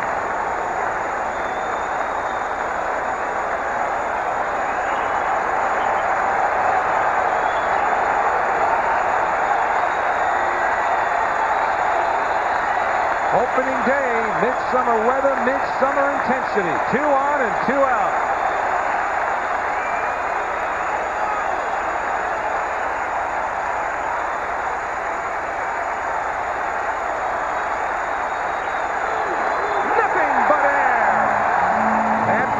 Gets out of it.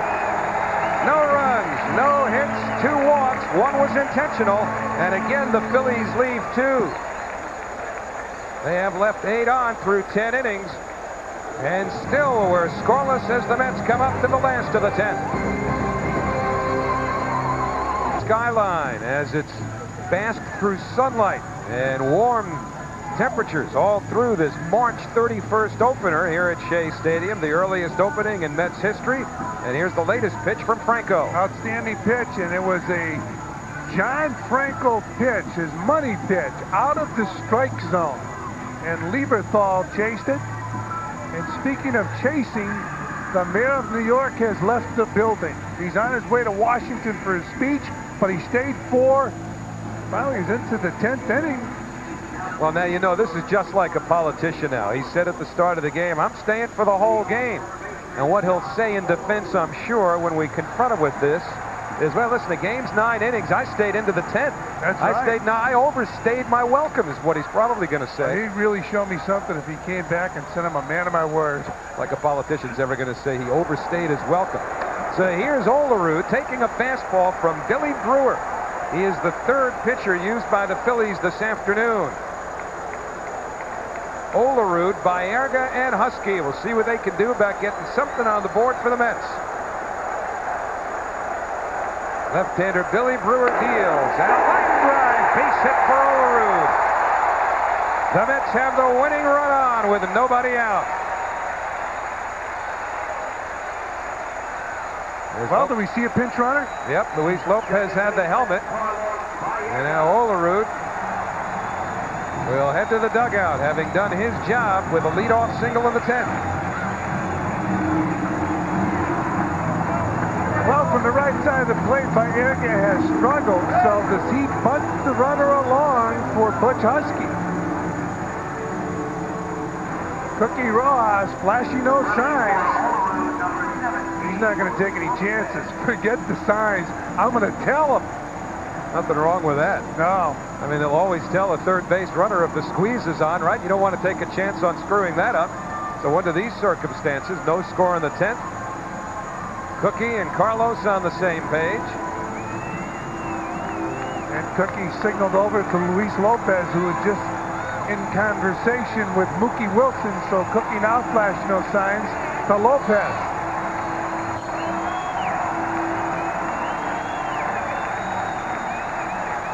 So will Carlos Baerga, who doesn't bunt a whole lot, be called on to sacrifice here? You would think so. Yeah. But Bobby Valentine has thrown that managerial book away many times. Baerga pops the bunt up, and it falls well beyond the reach of the charging Billy Brewer. And you could see there that Baerga does not bunt the ball a lot. Well, we'll see if Bobby Valentine takes it off. He gave the sign to Cookie Rojas. It looked to me like he's motioned like swinging the bat. Could be a decoy. A lot of times when opposing teams steal signs, they steal them from the manager. But Bobby Valentine has a complex set of signs. Remember now, Fran, Baerga batting from the right side. He didn't do that the whole second half last year because of an injury, the rib cage muscle, which locked him up, made it uncomfortable for him to swing from the right side. But here he pulls it back and takes the strike from Brewer. 0-2.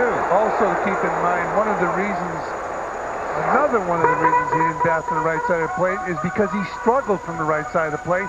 And here he takes a curveball for a strike. Now he's going to swing the bat.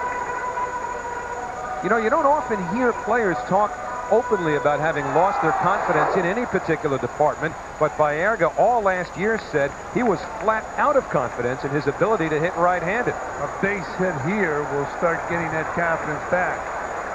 0-2 is the bunt off. It is, and he takes the fastball away. Well, his effort at bunting the ball and then taking a pretty good curveball, which is a pretty good pitch to bunt for a strike. I'm sure Bobby wants him to swing the bat now. Brewer pitched 4 games with the Yankees 2 years ago. He's also been with Kansas City, started last year with Oakland, and joined the Phillies later in the season.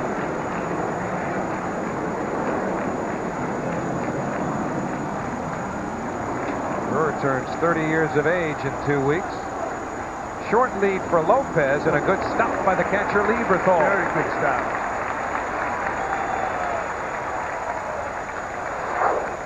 Watch Lieberthal dive out there to get that ball. But you used to hear people talk about moving your feet when you shift. It's impossible. When you're a catcher and a ball's coming towards you at 90 miles an hour, I mean, Fred Astaire would have trouble getting his foot up and moving out there. Still sound defensive, you know? Oh, yes. All you can do is drop to your knees. Infield set up for 2. Lopez a short lead. And the fastball, 3 balls, 2 strikes. Now what do you do if you're Bobby Valentine?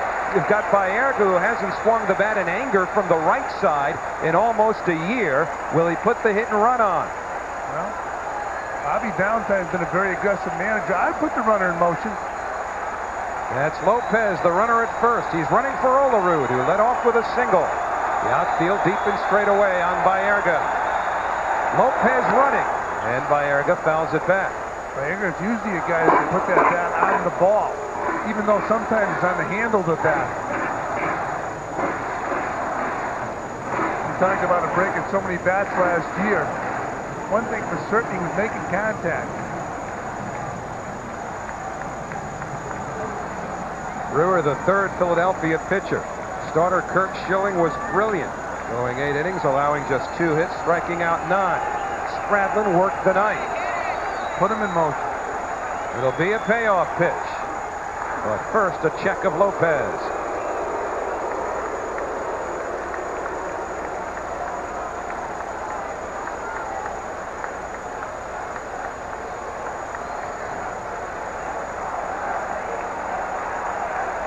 Lopez running.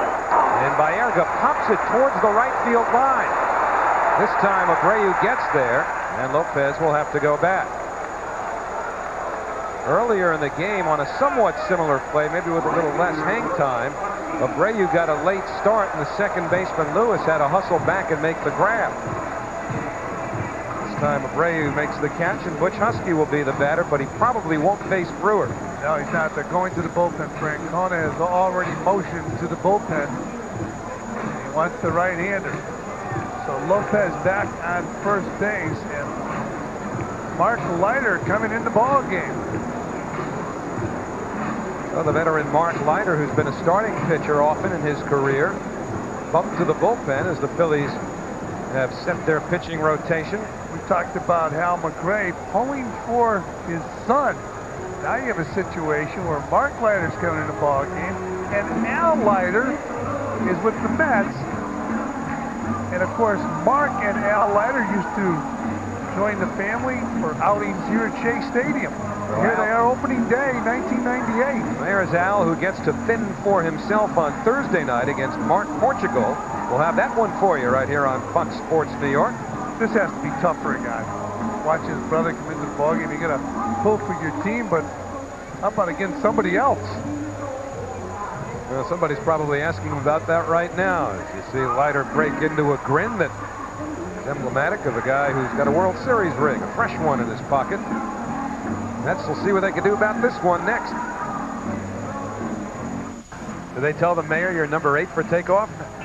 Or does he have one of those private jobs where he says, pardon me, boys, I'll slip in here and take off first? Well, last year, too many balls took off against Mel Rojas. But Mets have worked with him this spring. He's lost some weight, put on some muscle, and also developed another pitch. And he's throwing more slides, but even more important, they've convinced him to pitch inside, pitch off the plate inside, and establish that he owns a piece of the plate. They felt that the hitters were getting too comfortable against him, and that's why he had the problems last year. Well, we saw Dennis Cook come in this ball game, do the job. Greg McMichael out of the bullpen, Johnny Franco out of the bullpen. Now we find Mel Rojas in this game.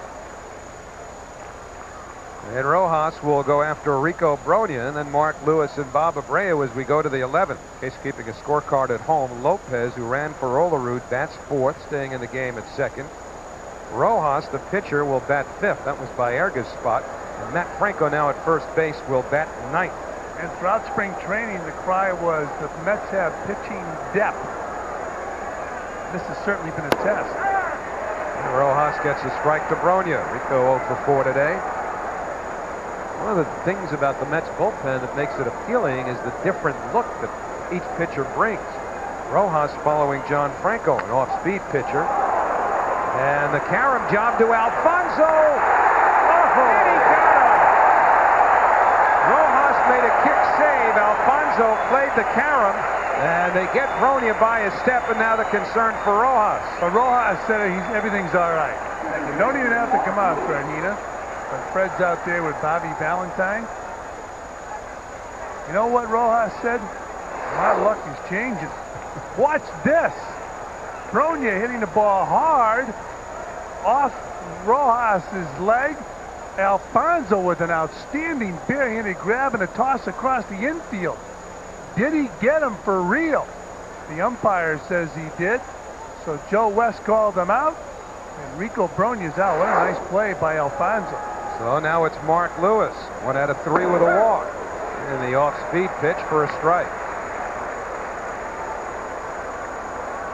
Lewis was also robbed on a great play by Ordonez, leading off the 7th. No score here in the 11th. And there's the split finger, 1-1. Rojas has good stuff. There's no reason in the world why he shouldn't be a successful pitcher. He really struggled last year, giving up the home run ball, and was way out of shape.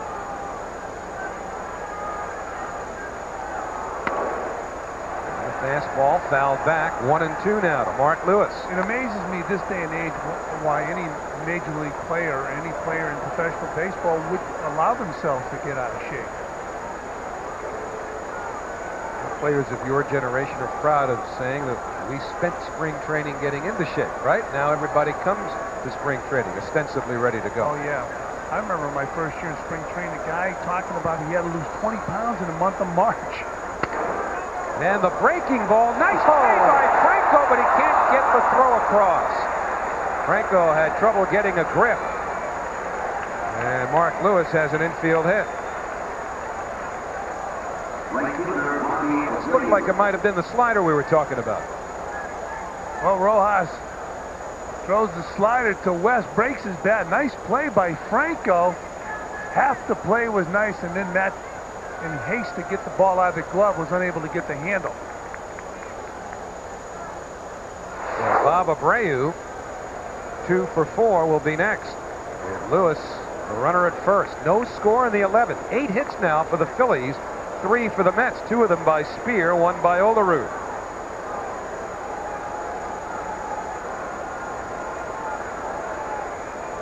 Abreu much more effective against right-hand hitting. Right-hand pitching, pardon me.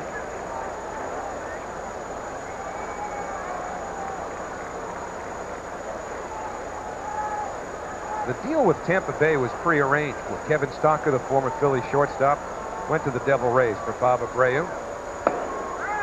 0-1. That happens a lot when you get into an expansion draft. Teams make contingency deals with each other pending selection of certain players.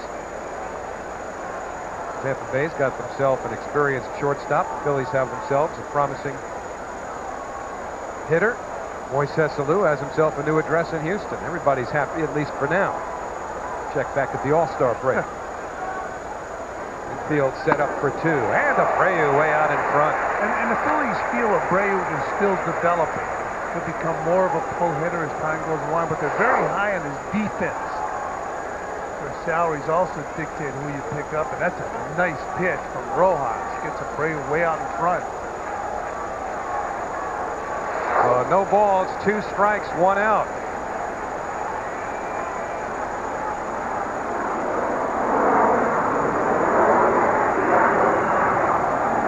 A short lead at first. He's running. Swung on and missed. Spears throw right there. Beautiful throw. A strikeout double play, and the Phillies are done in the 11th. So Spear, with a couple of hits, has now thrown a runner out, and he'll lead off when the Mets come to bat in the bottom of the 11th, still in a scoreless tie. Well, on your right, Edgardo Alfonso to left Tim Spear, and this is what happened last inning. Alfonso with an outstanding reaction play after the ball hit off Mel Rojas' leg. He took a hit away from Rico Bronya. Now watch this throw from Tim Spear. Gets rid of it quickly, and I mean, he's been very impressive with his throwing. It's a nice camera shot right there. That tells the story. It's almost like you're right behind the catcher. You are the catcher making that throw. You can see the ball beat the runner. Ordonez catching the ball, and if you were to pick anybody to catch a ball at second base to make a tag, it would be Ordonez. Look at this throw. Look at now that there's got to be disconcerting, but I guess it's not. Occupational hazard. So Tim Spears had an impressive Mets debut, 2 hits, and the throw out of Lewis leads off here in the 11th inning. And takes a slider away from Mark Leiter. And what Tim Spear really had to fight this year, he came out of spring training red hot. Everybody's saying, well, it's spring training, that's over, season starts, and he'll go back to the way he was. Well, in this game, a couple hits, and he's looked very good behind the plate. 2-0. He had the only 2 hits off of Kurt Schilling, who was brilliant through 8. Matt Franco shading your vision of Todd Hunt. I guess we're not supposed to see Todd at all until about June or July, huh? It's going to be tough to keep him sitting, though, because we know he wants to get back in the hurry. 3-0 to Spear. Especially if the team gets off to a real good start. You know Todd's going to want to get out there and play. Let's have to make sure to watch carefully and pull the reins in when necessary. He told me he learned from Jay Payton. He's got to let it rehab. Fastball right there to Spear. It's 3-1.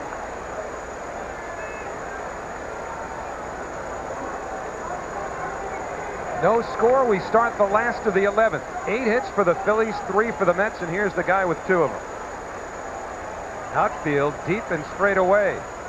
The count is full. What Todd Huntley told me is he learned from Jay Payton. Jay Payton tried to come back too soon. And of course, he's been set back a number of times. And Jay Payton was a hard worker, and he's in good shape. So Todd seemed to learn from Jay Payton's, I guess, impatience. It was 3-0. Now the count's full. And Spear is gone. So a good comeback by Mark Leiter. And that's an especially important strikeout for Leiter. Ordonez will come up now. He handles the bat well in bunt situations, so conceivably he could have had the winning run at second with one out if Ordonez had executed a sacrifice, and then have Matt Franco and Brian McRae, each of whom would bat from the left side. Nothing doing right now in the Philly bullpen. I remember a few years ago interviewing Mark Leiter after a ball game, and the guys in the control room were trying to give him an update on Al Leiter, who was pitching that night. Now Al's brother has thrown 4 straight strikes. 0-1 to Ordonez. Leiter against Portugal Thursday night. We'll have it for you here on Fox Sports New York. And a wild swing. Yeah, nothing in 2. That's the old swing from Ray Ordonez. You know the coaching staff was flinching then. I think you get to the 11th inning and opening day butterflies settle down. Not on that swing. No, he knows it too. He knows that was the old swing.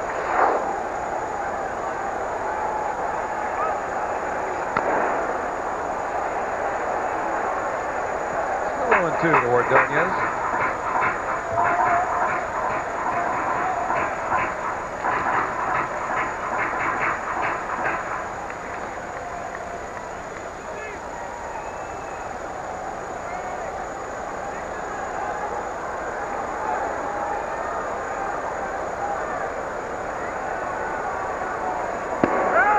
In there for a called third strike. So Mark Leiter has come on to get an inning-ending double play in the 10th and strike out the first 2 he's faced here in the 11th. Mark Leiter has looked very good since getting in this ballgame. Here's a slider. This will get you every time. It's right on the corner. It's a bit above the knees, and you just tip your cap to the pitcher. 2 out, nobody on. Leiter now goes after Matt Franco, who hit 5 home runs in limited action last year. The Mets' best pinch hitter in the game at first base now, and he fouls the first pitch fastball back.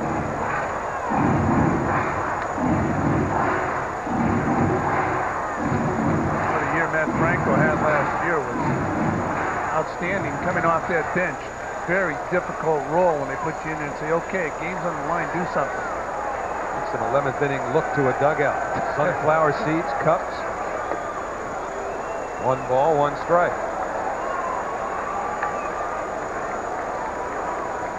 You know how clean that is before the game. Sure, there's a container for gum someplace. Like a big cup concession. Inside, Franco almost nicked by the pitch. It's 2-1.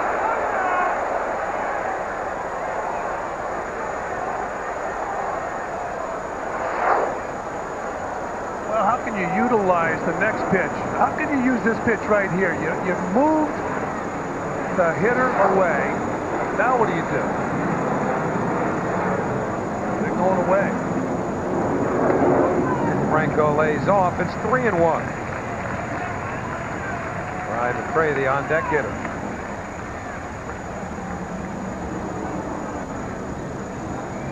It's a nice story right there. Same family in the Major League. And a bouncer, Rico Bronya up with it, and on we go. So 1-2-3 inning for Mark Leiter in the 11th. He's retired 4 in a row. And opening day will take us to the 12th inning here at Shea. Still scoreless. Stu right now. These guys are enjoying a ballpark. Full service operation we have going here. Dancing lessons and everything. And tonight, here on Fox Sports New York 2, Zygmunt Palffy and Peter Bondra go against each other. The Islanders and the Washington Capitals get the pregame started at 7:15. They'll drop the puck a little after 7 o'clock at the MCI Center. So to the 12th with no score, Desi Relaford will lead off for the Phillies. Pitcher's spot due up next. The Phillies already have a pinch hitter on deck. Like Rex Hudler in the on-deck circle. Relaford. One strike one. Good move by Relaford. Try to do anything you can to get on base. Somebody's got to pick up a run here. There's Rex Hudler. Wasn't sure he was going to be a Philly at the close of camp. There were a lot of rumors about his going to the Seattle Mariners. In the hole, a base hit for Relaford. Desi Relaford on base with a leadoff single here in the 12th inning against Mel Rojas. And that may affect the decision of manager Terry Francona. Yes. Hudler has gone back to the Philadelphia dugout. And instead of Rex Hudler, it'll be Alex Arias, who presumably is a much better bunting candidate than Hudler. Terry Francona's dad was a good major league player. Pitch hitting for Liger, number 26, Alex Arias. I love this story. Tito Francona's dad was walking by the batting cage, and it was at Yankee Stadium. I was about 17 years old taking batting practice. I was keyed up. You know, 17 years old from a small town. You're in Yankee Stadium, and Tito Francona was walking by the cage and said, "Hey, kid, get out of that cage." And I felt we were going to be close. And I get out of that cage. Ran all the way back to Holyoke. That's right. Holyoke, or whatever you guys call it. We never spoke again after that. He was an outstanding player, though. Or I should say a good, solid major league player. So now Mel Rojas will have to try to keep Relaford close with Arias in an obvious sacrifice situation. Phillies have had 9 hits now off of Met pitching. Mel Rojas, the 5th used by New York. Mets with only 3 hits. 2 of them by Tim Spear, 1 by Olerud. And the slider missed. 1-0 on Arias. Alfonso at 3rd and Franco at 1st came charging down the line. Anticipation of Arias' sacrifice attempt. I'm sure they'll leave that sacrifice on throughout this at bat. Arias is with the Phillies as a utility man, a good defensive player. They're struggling with the bat. They have to get the runner into scoring position. Desi Relaford has to move to second base, I'm sure, with the bunt. Franco starts in, then he comes back. Didn't take Relaford out at all.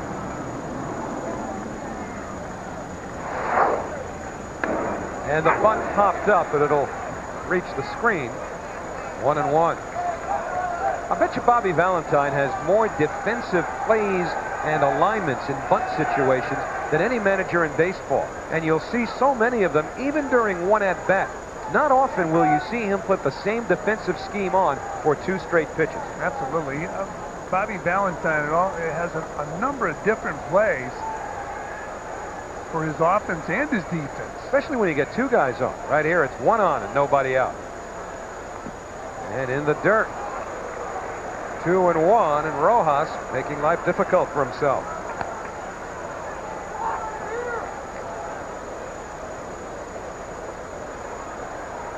Can you have too many plays? Probably.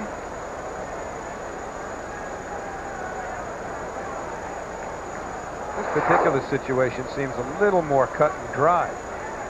What with everybody in the ballpark knowing, at least to this point, that Arias was going to try to sacrifice. They charged from the corners. Now Franco holding against the runner at first. He's not charging. The runner goes, and the pitch fouled back. So a different look there. Franco held the bag. Relaford was in motion, and Alfonso just a few steps in at third. 2-2 to Alex Arias. Anybody says baseball's boring doesn't understand the game within the game. I mean, think of the different scenarios just in this one at bat.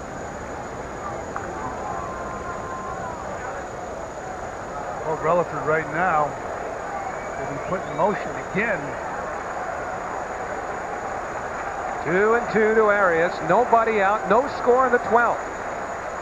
And Rojas just looks the runner back. In a way, it's funny you mentioned how some people feel the game is boring, and what is hurt is speed. You know, with all the movements on the bases, now you have to check the runner so much it slows the game down. Relaford not running, and the pitch taken inside. 3 balls, 2 strikes. Now you have to figure he will be running. In front of him. He's telling Matt Franco, get in front of him. meaning the base runner.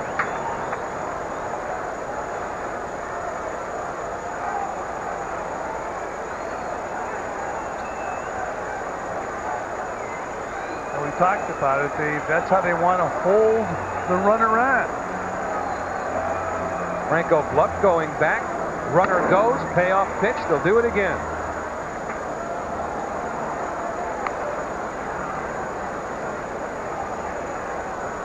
Game within the game. We've seen about 5 of them here just during this one at bat. And a good portion of the crowd has hung on into the 12th inning.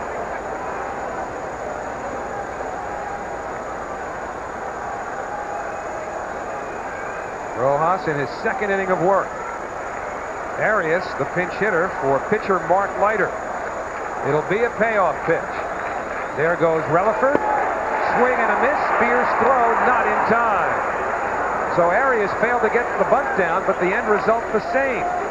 One man out. And once again, a good throw from Tim Spear. Relaford with a good jump off first base and beat the throw to second base. A clutch stolen base for Relaford. That's a good pitch from Rojas. Relaford with a good jump. Yeah, not even close to second base. And how much of that has to do with the fact you have the first baseman playing in front of the runner as opposed to holding the bat at all? The Mets have been holding runners on first base like that. So they feel it's as effective as if the first baseman is straddling the bag or closer to the bag. Now Glanville. 0 for 4 with a sacrifice. 0-1 to Doug Glanville. That sacrifice is last time up.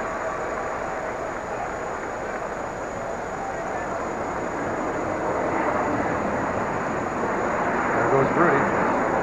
There goes Rudy on his way to Washington. First Wendell warming up in the bullpen. There he goes. And the 0-1 stopped by Spears. Spears got a real good ball game today. This has been a good game, extra inning ball game, and the pitchers have dominated. The Phillies are going to lose a great effort by Curt Schilling if they go on and lose this ball game. Right now they're threatening to pull in front. Desi Relaford in scoring position. He singled, stole second as Arias, the pinch hitter, struck out. Now it's 1-1 to Glanville. Rojas stayed in front of it. And there are 2 men away. Where it pays to have a good follow-through. And that's a good point. A lot of pitchers aren't in a position to field their Left position. fielder Greg Jeffrey. Rojas knocks the ball down, but he's ready to field his position. Squares to the hitter, kept the ball in front of him, looked the runner back to second, and then got Glanville at first base. Now it's Greg Jeffries. Jeffries 1 for 5. No score, 2 out, top of the 12th. Well, you get the left-handed swinging Jeffries right now, and Scott Rowland on deck. Rowland, of course, a right-hand batter. This is Lieberthal behind him. And the pickoff play at second. Good snap tag by Ordonez, considering that ball looked to be more to the right side of the bag. And if you're an infielder and you make a quick tag, you make it look closer than it really is. It was up more than over, but he still had to bring it down in a hurry. The tag has become more and more important because of television. At one time, you didn't really have to tag the runner, but with the replay, umpires are concerned about that, and they're going to make sure the guy's out at second base or any base. You want credit for everything, don't you? Television. Put a lot of pressure on the umpires. Remember the plays when they would just swipe a tag and not even come close and you were out? Will they see our rooftop camera? Here's the 1-0 to Jeffries. And a little goaltending by Spears. Keep in mind, again, a right-handed hitter, albeit maybe the Phillies' best. Scott Rowland is on deck. 2-0 to Jeffries, switch hitter batting left. I'd much rather face a right-handed hitter, although Rowland is a good hitter. Yep, they're going to walk Jeffries. Good move by Bobby Valentine. Will it be Rojas or Wendell who faces him? Remember, Wendell's been throwing in the bullpen. So He'll complete the intentional walk here. Well, Rojas has better stuff. Only question I would think would be the number of pitches Rojas has thrown. And does that enter into the equation here? Third baseman Scott Rowland. That many where he has to come out of the ball game.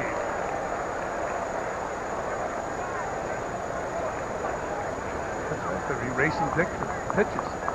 Well, you can't hold an intentional walk against the guy when he walks a batter on 2 intentional pitches rather than 4. Rojas was the key as far as the Mets were concerned in the trade last year. He's got to pitch to Rowland in a situation like this. He's not a situational pitcher. He's going to be a short man, or in a crucial situation, you're going to see Rojas. So last year's Rookie of the Year, Scott Rowland, goes after the first pitch and fouls it straight back. And that was a pitch he could have handled, a hanging breaking ball. Ball was up.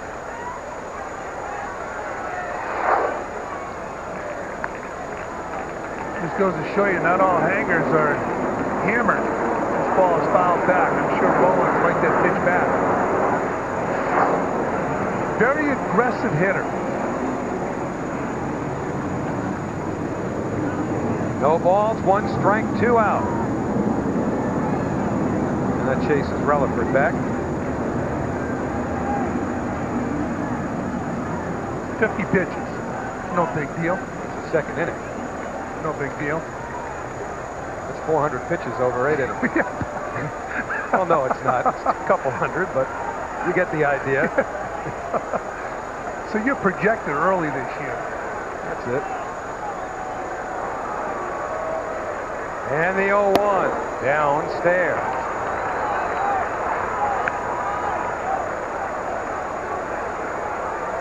And you still have an open base.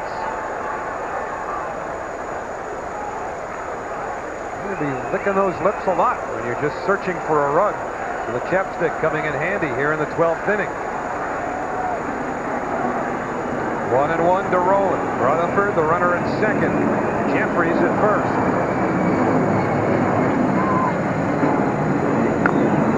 And now it's advantage Rojas. 1-2.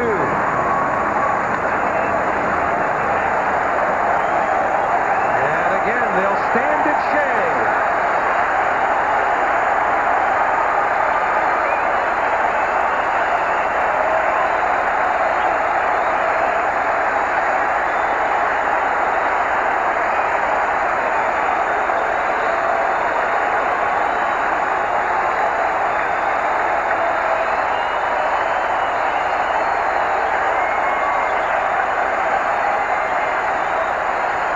Stand a little longer. Spear going out to talk to Rojas. You got to make Rowland go after a tough pitch, especially with another base open. And you have another right-handed hitter on deck. A guy who doesn't really have Rowland's credentials. Lieberthal. 1 ball, 2 strikes, 2 out. Relaford at second, Jeffries at first. No score in the top of the 12th inning.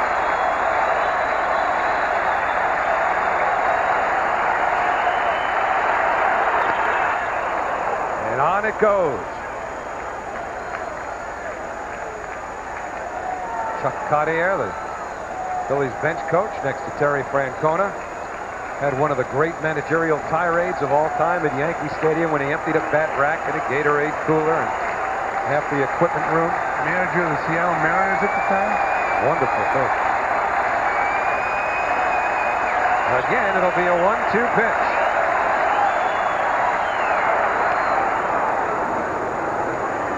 Just trying to keep Relaford close. There's been a lot of action around second base in this inning.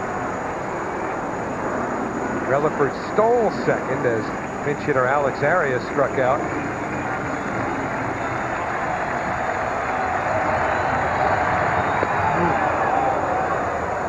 Make Rowland think a little bit. Is this next pitch going to be away? And usually when something like that happens, it's usually a breaking ball away. Now we talk about Rojas going inside on hitter, pitching bad inside. See if he goes away. Still 2-2.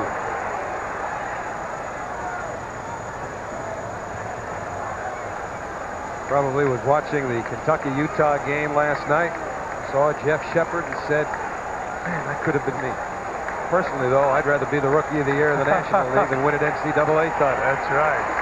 Well, they probably make as much these days playing college basketball as Roland's going to make this year with the Phillies. That's nasty. And the 2-2 pitch to Roland. Deep to left. Gilkey has room. And Rojas pitches out of it. No runs, a hit to left. The Mets will go after it again in the last of the 12th inning. The 25th anniversary, and you gotta believe. You think that kid holding that sign was there 25 years ago? 12th inning, opening day 1998. No score. 25 years ago, opening day at Shea, April 6, 1973. Cleon Jones off of Steve Carlton once. Cleon Jones off of Steve Carlton to left center. And the Mets defeated the Philadelphia Phillies 2-1. That was back in 1973 on the 6th of April. Did I say the 8th? Pardon me. Well, in any event, the Mets beating Carlton that day went on to the famous You Gotta Believe National League Championship. I don't know if that fella has very vivid memories of 1973, but we'll try and provide some as this season goes on. That year, two famous sayings came out off that team. One was, you got to believe, and the other was, it ain't over till it's over. When you think about it, I mean, those cliches have been used for years. Well, we assume Yogi said that. No, Yogi said it. He said it in Oakland, California. Well, this one ain't over yet either, although the Mets would like to end it right here in the 12th. They'll do it against the new Phillies pitcher, Ricky Bottalico. He's their closer, and Brian McRae shoots one foul for strike one here in the 12th, and he broke his lumber, too. Now, Hal McRae, watching this, game's on the line. Do you pull against your son? Ricky Bottalico, a guy who throws the ball very hard. His name was bandied about last year. All year as a possible trade bait going from the Phillies to any place. But he gets the ball up there around 94, 95 miles an hour. He's been effective coming out of the bullpen as the short man. Ryan McRae was dropped down to the 6th hole occasionally in spring training. And he hits that one through the hole. So the Mets have the leadoff man on here in the 12th as Brian McRae greets Ricky Bottalico with a leadoff single. Well, Hal McRae is inside very happy now. He wants the Phillies to turn a double play. Well, he's also got a deal now with a guy who handles the bat well, and Alfonso. Now Brian McRae going out there, head down on the ball, slapping the ball into right field. So, and the reaction from the Mets bench, the good speed on first base, a man who can steal a base, a guy who can advance in a hurry, and Edgardo Alfonso, a guy who can really handle the bat. And a good bunt by Alfonso, the only play to first, and the Mets have the winning run in scoring position with one out. Typical Edgardo Alfonso. Quietly efficient. The dilemma for Bobby Valentine, where to bat Alfonso, because he's a real good second place hitter. He's also a guy that can drive in runs, and now it's up to Bernard Gilkey, or you walk Gilkey and go after Luis Lopez. You'd be going against the book.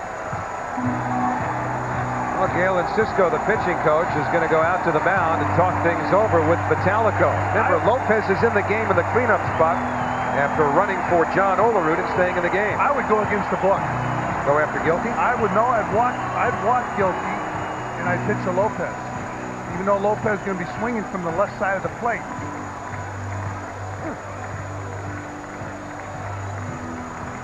Well, the Mets trying to win on opening day, and they've done that often since losing their first 8. The best record since 1900. Of course, the Mets haven't been around that long, nor have the Seattle Mariners. But that's even more remarkable when you consider they've won 23 of their last 28. And a guy who's been very important in recent years is Todd Hundley. He likes to hit home runs opening day. There it is right there. Valentine against Francona, Gilkey against Vitalico, and it looks like they're going to pitch to Gilkey. McRae, the winning run at second. Whoa, nice play by Lieberthal. So are they going to pitch to Gilkey? Well, in a situation like this, I wouldn't tell a pitcher pitch around him. This is a tough play for a catcher. He's outside, he's got to go inside into the batter, ball's in the dirt, and you can't get your body in front of it. All you can do is use that glove to scoop it. 1 ball, no strikes, 1 out. A bouncer to Rowland. That'll hold McRae, and there are 2 men away. Gilkey now 0 for 4. Second baseman Louis Lopez. They're going to walk Lopez.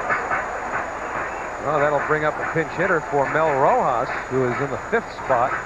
Mets have Jim Tatum out on deck. So some early season respect for Luis Lopez. Or going by the book.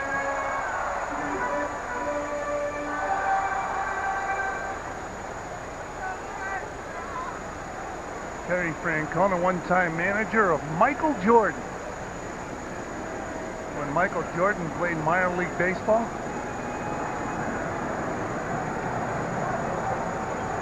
So Turk Wendell throwing in the Mets bullpen, hoping he doesn't have to come into the game. Lopez being walked intentionally, and Jim Tatum on deck, waiting to make his Mets debut and perhaps win it for Rojas. See John Olerud there. This is his batting spot. But after his leadoff single in the 10th, Lopez went on to run for him.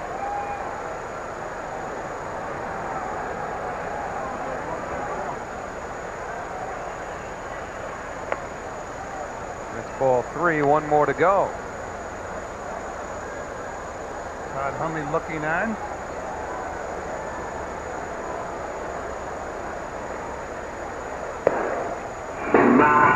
Hundley's hitting balls off the tee.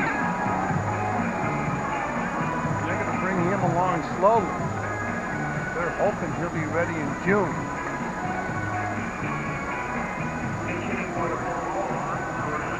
So now all eyes in the Met dugout will turn to Jim Tatum in his Mets debut, batting for Mel Rojas. And what got him on the team was his ability to play a lot of positions.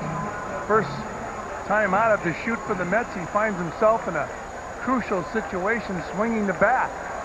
Tatum made the team partially because he can also catch. He's the emergency catcher now. Very important. That's why when the manager says, "Can you catch?" you say yes, and you hope he never puts you back there. Whether you've ever worn the equipment or not. That's right.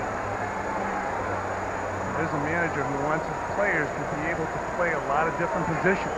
Bobby managed in Japan. Tatum played in Japan last season. And he takes a fastball upstairs, 1-0.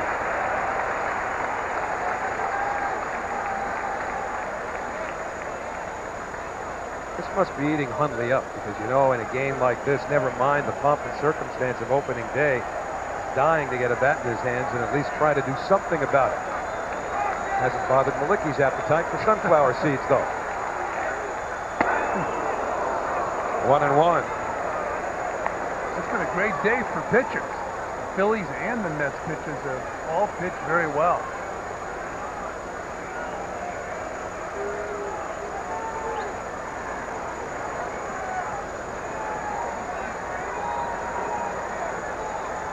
One ball, 1 strike, 2 out.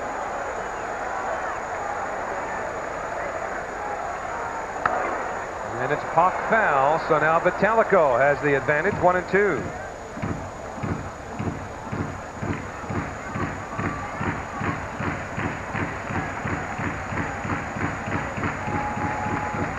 Couple 15 innings, scoreless tie in a game that was called because of curfew. In those days, your pitchers went more than 9 routinely. Rob Gardner for the Mets and Chris Short for the Phillies each went the first 15. And the end result was they had to come back and play the doubleheader the next day to win the season because of the tie game.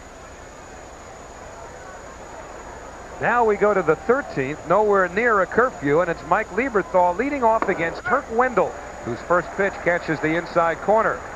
Wendell, the 6th Mets pitcher Mel Rojas worked the last 2, gave up 2 hits, struck out 2, and walked 1 intentionally. 9 hits for the Phillies, 4 for New York. In the air towards the line. Remember, Husky slowed by a hamstring, gets there. Husky is a very improved right fielder. Bobby Valentine thinks he gets as good a jump on a fly ball as any outfielder he has. Look at huffing and puffing after the ball. You can see he's favoring that leg. Boy, he's really improved defensively as an outfielder. Yeah, a real football player would have ran right through it. I thought he was going to. Rico Bronya takes outside and low, 1-0. Rico 0 for 5 today. Served one right off the shin of Rojas's last time up, but it carried him to Alfonso, who threw him out. And the breaking ball, 2-0. During the course of spring training, Wendell's name was thrown around as a possible player who would be traded away. Doesn't have options, so it would have had to have been a trade or a release. 2 balls and a strike now on Rico. He's from the western part of Massachusetts, and they've had some pretty good relief pitchers over the years. Remember Wayne Granger? Sure. Okay. Tall, skinny guy. Yeah. Mark Wohlers. They got Jeff Reardon from Western Mass. Yeah, you know, there's a reason for this. Where's Holyoke, Massachusetts located? Western Mass. Yeah. What do you guys say? Holyoke? Holyoke. You gotta say it like you're in a hurry. You guys talk funny. 2-2 to Bronya with 1 out, nobody on. And the count full. Mark Lewis on deck for the Phillies.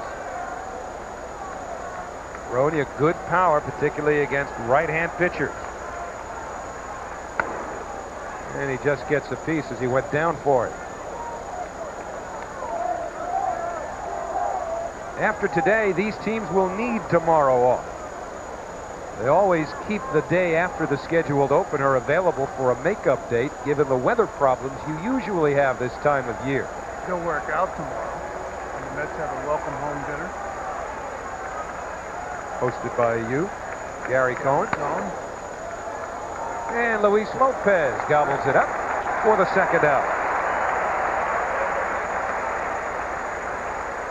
2 out, nobody on, but remember who's coming up, and remember what he's done to the Mets in the past. Mark Lewis.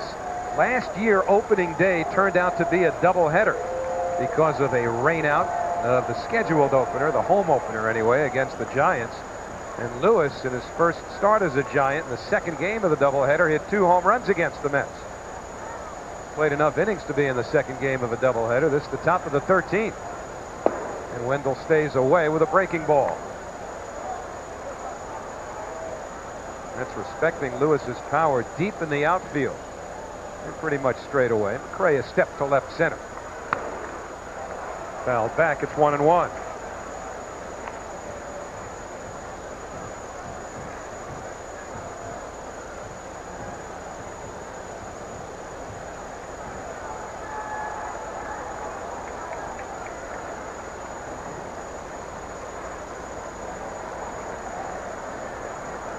And the 1-1, a breaking ball. And so Wendell ahead now, ball and 2 strikes.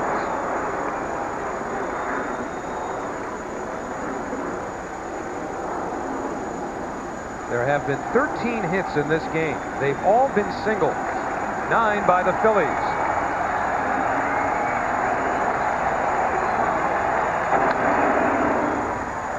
Lopez throws out Lewis. And the Mets will go after it in the last of the 13th. Strong inning for Turk Wendell, who retires the Phillies in order. Husky, Spear, and Ordonez for the Mets. First pitch today. We're in the last of the 13th inning on opening day here at Shea. She's been a Mets fan all her life. So is her brother. The way we're going, Rudy will get back after his speech in D.C. Catch the end of this one. They say I told you I didn't lead. Butch Husky leads off in the last of the 13th and takes downstairs from Ricky Vitalico. This is Vitalico's 2nd inning of work. Husky grounded into an inning-ending double play in the 10th inning after Olerud had led off with a base hit. 1-1. Could have the hands up the barrel there a little bit. He had the hands up the barrel. He forgot he's got the bad wheel.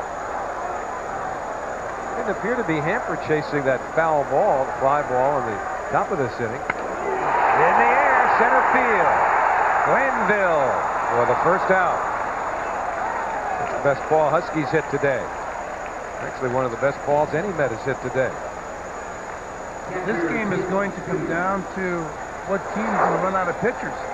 Like a spring training game where they have a tie score. Husky hitting the ball on the button. Glanville right in front of the warning track making the grab. So one gone. Tim Spear, who had singles his first 2 times up and was struck out his next 2.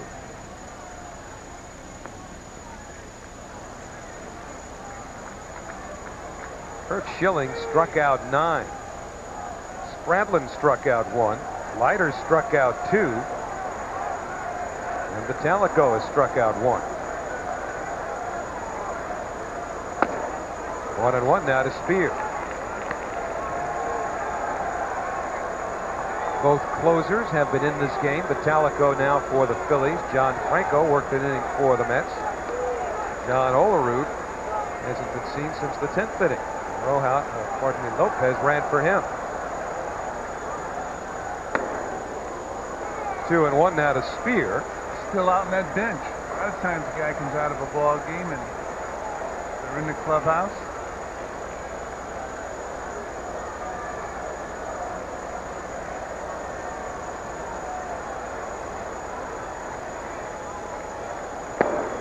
Wild swing and a slider. When you swing a bat like that, you know halfway through the swing, number one, you're not going to make contact. Number two, you're saying, why am I doing this right here?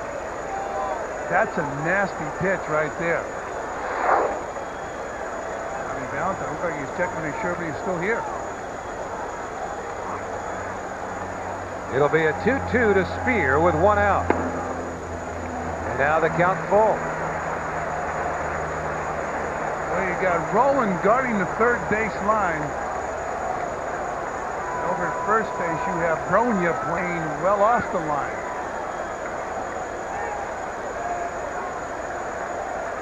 It'll be a payoff pitch to Spear with 1 out. And it's in there for a call, strike 3.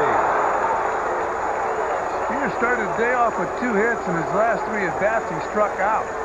Second strikeout for Ricky Vitalico, and that's pretty much the difference between what you see in spring training and what you see up here. Not so much that pitch, although it was a great spot, but he didn't see sliders like the one he missed in Florida. How's it look from the rooftop camera? Well, what do you think? I thought it caught the corner. All it has to do is touch the plate. Now here's Supervision. Ray Ordonez hits it in the air, and this is going to end the inning. Glanville's got it. Supervision will find something in the 14th for you. The Mets go down in order. 2 strong innings for Ricky Vitalico. 13 innings in the books on opening day, which is inching towards opening night. Still no score. And he just does recover in time. The 3rd straight Philly to go Lopez way. 1 away. Shortstop, Andy Redford. Well, one thing you can do at second base that you can't do at shortstop is use your chest to knock the ball down. The second baseman has the luxury of picking it up and quickly getting the ball to first. Watch this. Ball comes back on the ground, and then Lopez gets it to first. If he's at shortstop and that happens, you don't get the runner. Desi Relaford is the Phillies shortstop. He's been on a couple of times with base hits. That's the only question with Relaford. Is he going to hit enough to stay up? Seems to be the question about anybody that comes into the major leagues. You can pretty much predict how a guy can do it defensively, but even if you're a good hitter in the minor leagues, it's not a free pass in the big leagues. That was the question about his predecessor, Kevin Stotler, who had one real good offensive year and then wound up just about vanishing with the bat after that. 1-2 now to Relaford. Saw Alfonso sneaking in, suspicious that Relaford might be up to something. Now he's back even with a bag with a ball and 2 strikes. Right there for a called 3rd strike. Well, Wendell's look good. 5 in a row for Turk. Left fielder Ruben Amaro. Steve Phillips went out and got some good pitching, got some depth. Wendell coming over in that trade last year with Rojas. And on this pitch, he gets right on the corner. Nothing you can do about that. That's those scouting reports we were talking about. So 2 out, nobody on. This is Ruben Amaro's first plate appearance. Came on in a double switch in the 12th inning. 1-0. His daddy, of course, former Phillies and Yankees shortstop. An outstanding glove man was his father. 2 balls, no strikes to Junior. Of course, you think of Junior nowadays, Ken Griffey Jr. automatically jumps into your head. Will this be the year that Junior Griffey or Mark McGuire put Roger Maris's home run record to rest? Morrow held his swing. It's 3-0. 2 teams in Tampa Bay and Arizona will spread the pitching out a little bit more. Historically, in expansion years, the hitters have prospered. This will be a 3-0 to Ruben Amaro, and he misses outside. A 4-pitch walk by Wendell, and the Phillies have the go-ahead run aboard with 2 out. Doug Glanville coming up. Center fielder Doug Glanville. Wendell had gotten the first 5 Phillies hitters. Now he'll have to deal with a base runner.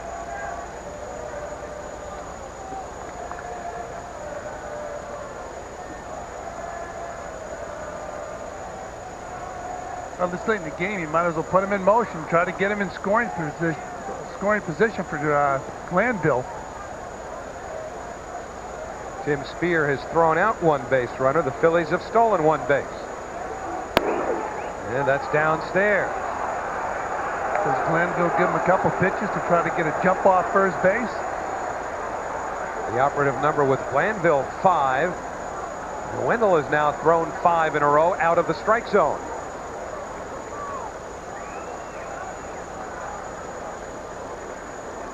Well, the game started under bright sunshine.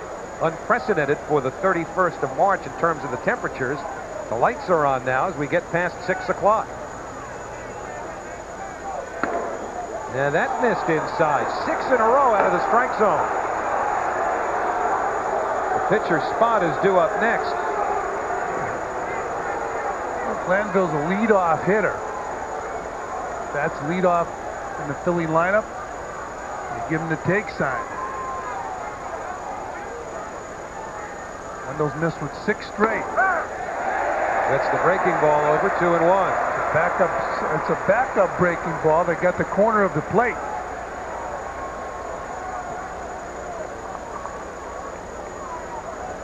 Ruben Amaro, the base runner at first with 2 out. No score here in the 14th inning. Another breaking ball. Ordonez goes the short way. And Wendell is out of trouble. No runs, no hits, a walk. Matt Franco, pardon me, will grab a bat. See if he can get this thing over with. Last of the 14th is coming. And Edgardo Alfonso will try and send what's left of this big crowd home happy. Remember Dante Bichette? Oh, little hot dog, more than a little hot dog when he hit the home run to beat the Mets. And honey, I'm going to be a little late for dinner.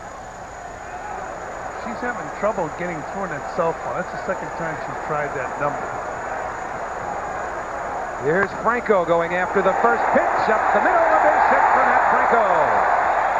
And the winning run is on with nobody out.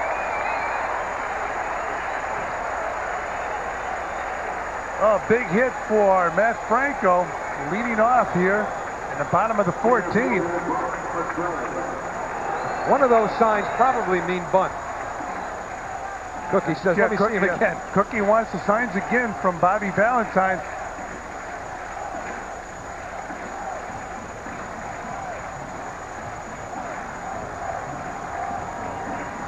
Brian McRae staring down, making sure there's no miscommunication. Earlier in the game, Baerga was summoned by Rojas. Make sure that they were on the same page. Roland waiting on the grass. And then McRae pulled it back. Roland was as close to McRae. When there was nobody on base, he was anticipating the punt. Now, Roland is a good defensive third base. He's quick. He's aggressive, and he might try to cut Franco down at second base.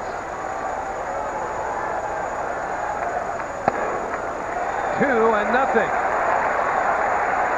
Well, now what? Do you take a pitch here? I wouldn't. Bobby Valentine's was very aggressive. Alfonso on deck. 2-0 to McRae. The winning run at first, nobody out. Took it. I'll tell you what, you take a pitch here. Although this is a situation where he's got to throw a strike. This is going to be the best pitch you're going to see to hit. He was taking 2-1. He's taking 2-0. Now it's 3-0. Really show me something to let him hit here. Oh. The Mets have 2 men on, nobody out. A 4-pitch walk to McRae after a base hit by Matt Franco. Now, you know how well Alfonso handles the bat. You got to figure the bunt's coming here. You would think, anyway. Looked like a breaking ball. Couldn't have been. It was 3-0. Galen Cisco coming to the mound. Nobody throwing, though, in the Phillies bullpen. Alfonso 0 for 4. Punt. Last time out, he pushed the first pitch punt to get a runner up. Holds it back. And Ed Montague looked like he pulled back also. It looked like he was going to call a strike. Hey, you get a situation here. The most versatile hitter on the Mets ball club is Alfonso. Bobby Valentine also might have wanted to have seen what the Phillies were going to do defensively. Watch the bat come back. He deadened the ball, but not enough. Alfonso fails to get the sacrifice. And so still runners at first and second. Franco is erased. McRae now the winning run at second. Alfonso at first.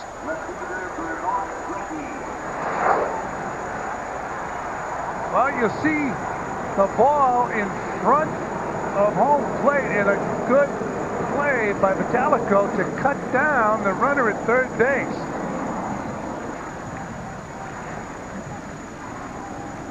So they got Matt Franco at third base, and a nice play by the right-handed pitcher, Vitalico. This is a key, obviously a key spot again for Gilkey. He's had a rough day, 0 for 4. Oh, pass rolling into left field.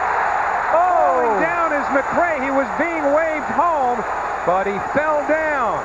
And the Mets will have to settle for the bases loaded. Cookie Rojas was waving McRae around. Ruben Amaro, the left fielder, was up with the ball, but the bases are loaded instead of a play at the plate. We showed the hot spot for Gilkey his last time up, but once again the ball was in his hot spot. He picks up the hit.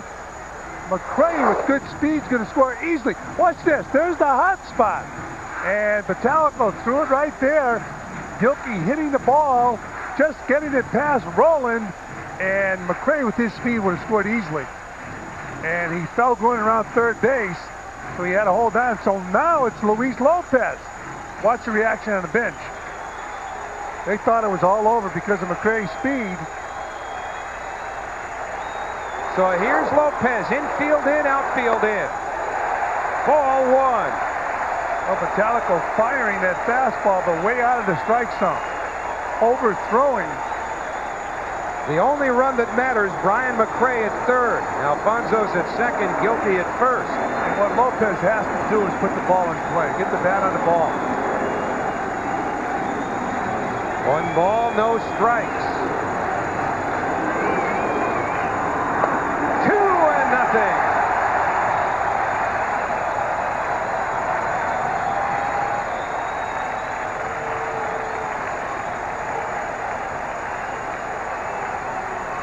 First time today the Mets have had a runner as far as third base. All Terry Francona can do is hope Vitalico figures something out. Nothing doing in the Phillies bullpen. 2-0 on Lopez.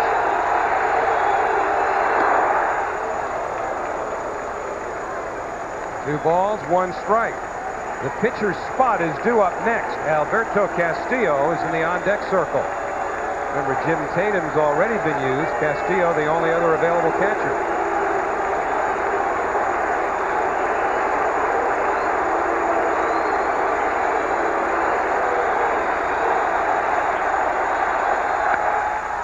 And now it's 2-2. Vitalico had thrown 2 balls to start Lopez.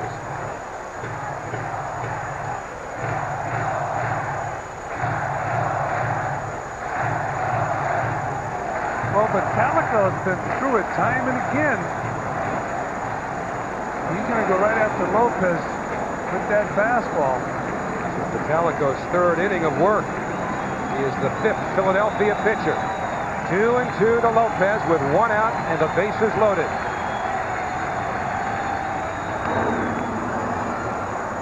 They'll do it again, 2-2.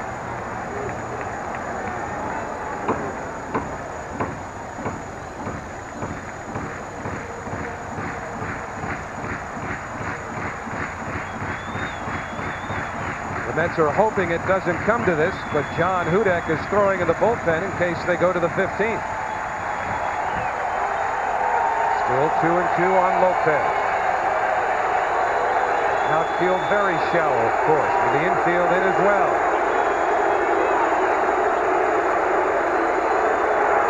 Breaking ball, full count. Oh, that was a gutsy pitch by Vitalico. If he gets it over, he gets Lopez. Well, they've been playing about 4.5 hours now, and it's all going to come down to this next pitch. Brett Jeffries can hardly look. 2-2 breaking ball from a fastball pitcher. It'll be a payoff pitch. Why not? This game's been so good. Why not throw another one in this situation?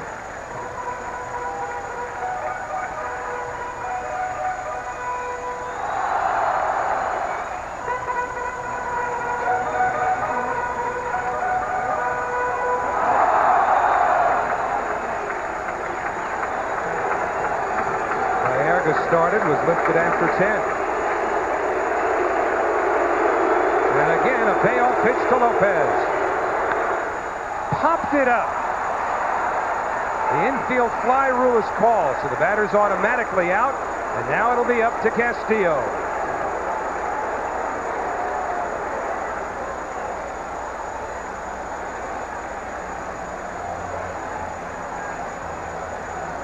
Kirk Wendell would be the winning pitcher if Castillo can find a way to get McRae home. Well, Vitalico 3-2 fastball. He beat Lopez with it. Lopez gets underneath and pops it up in the infield. So Alberto Castillo will be the batter for Turk Wendell. Castillo, throughout his minor league career, has never been known as an offensive player. He's an outstanding defensive player. A base hit here will make Bobby Valentine and Bob Apodaca very happy. They're believers in Alberto Castillo. This is it. Everybody's been used. A strike to Castillo, 0-1.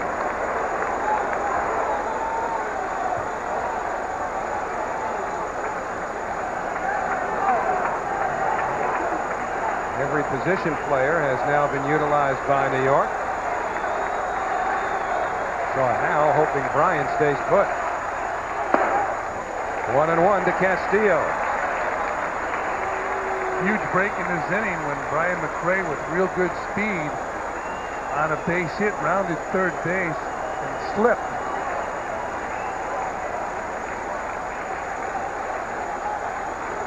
The other two are window dressing. McRae at third is all that matters.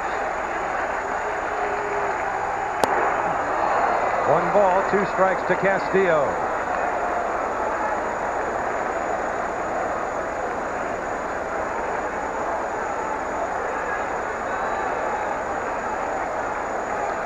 Frustration mounts for Todd Hundley, and this is only opening day.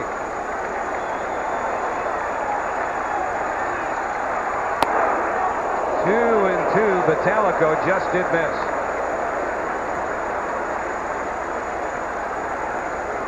Infield and outfield, of course, have reverted to normal depth. Lopez had a chance, but he popped up to Roland.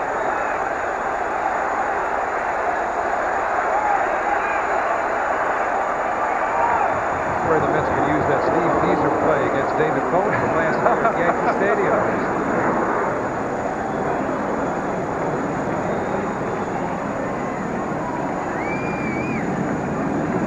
And it'll be a 2-2 to Castillo. Oh, here we go again. Well, you know what you're going to get right here. You're going to get a fastball. Terry Francona looking on. About 4 hours and 40 minutes of elapsed playing time. And every pitch has led to this, which will either end it or send us to the 15th, save for a foul. Line drive, put this baby in the books. Mets win. The Mets win on opening day again. How about that?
It took Bobby Valentine's full complement of position players. Alberto Castillo, perhaps the lightest bat in the entire dugout for the New York Mets, with a game-winning hit on opening day off of Ricky Vitalico. What a story right there. Alberto Castillo coming in and getting a 3-2 fastball and handling the ball, hitting the ball hard in the right field.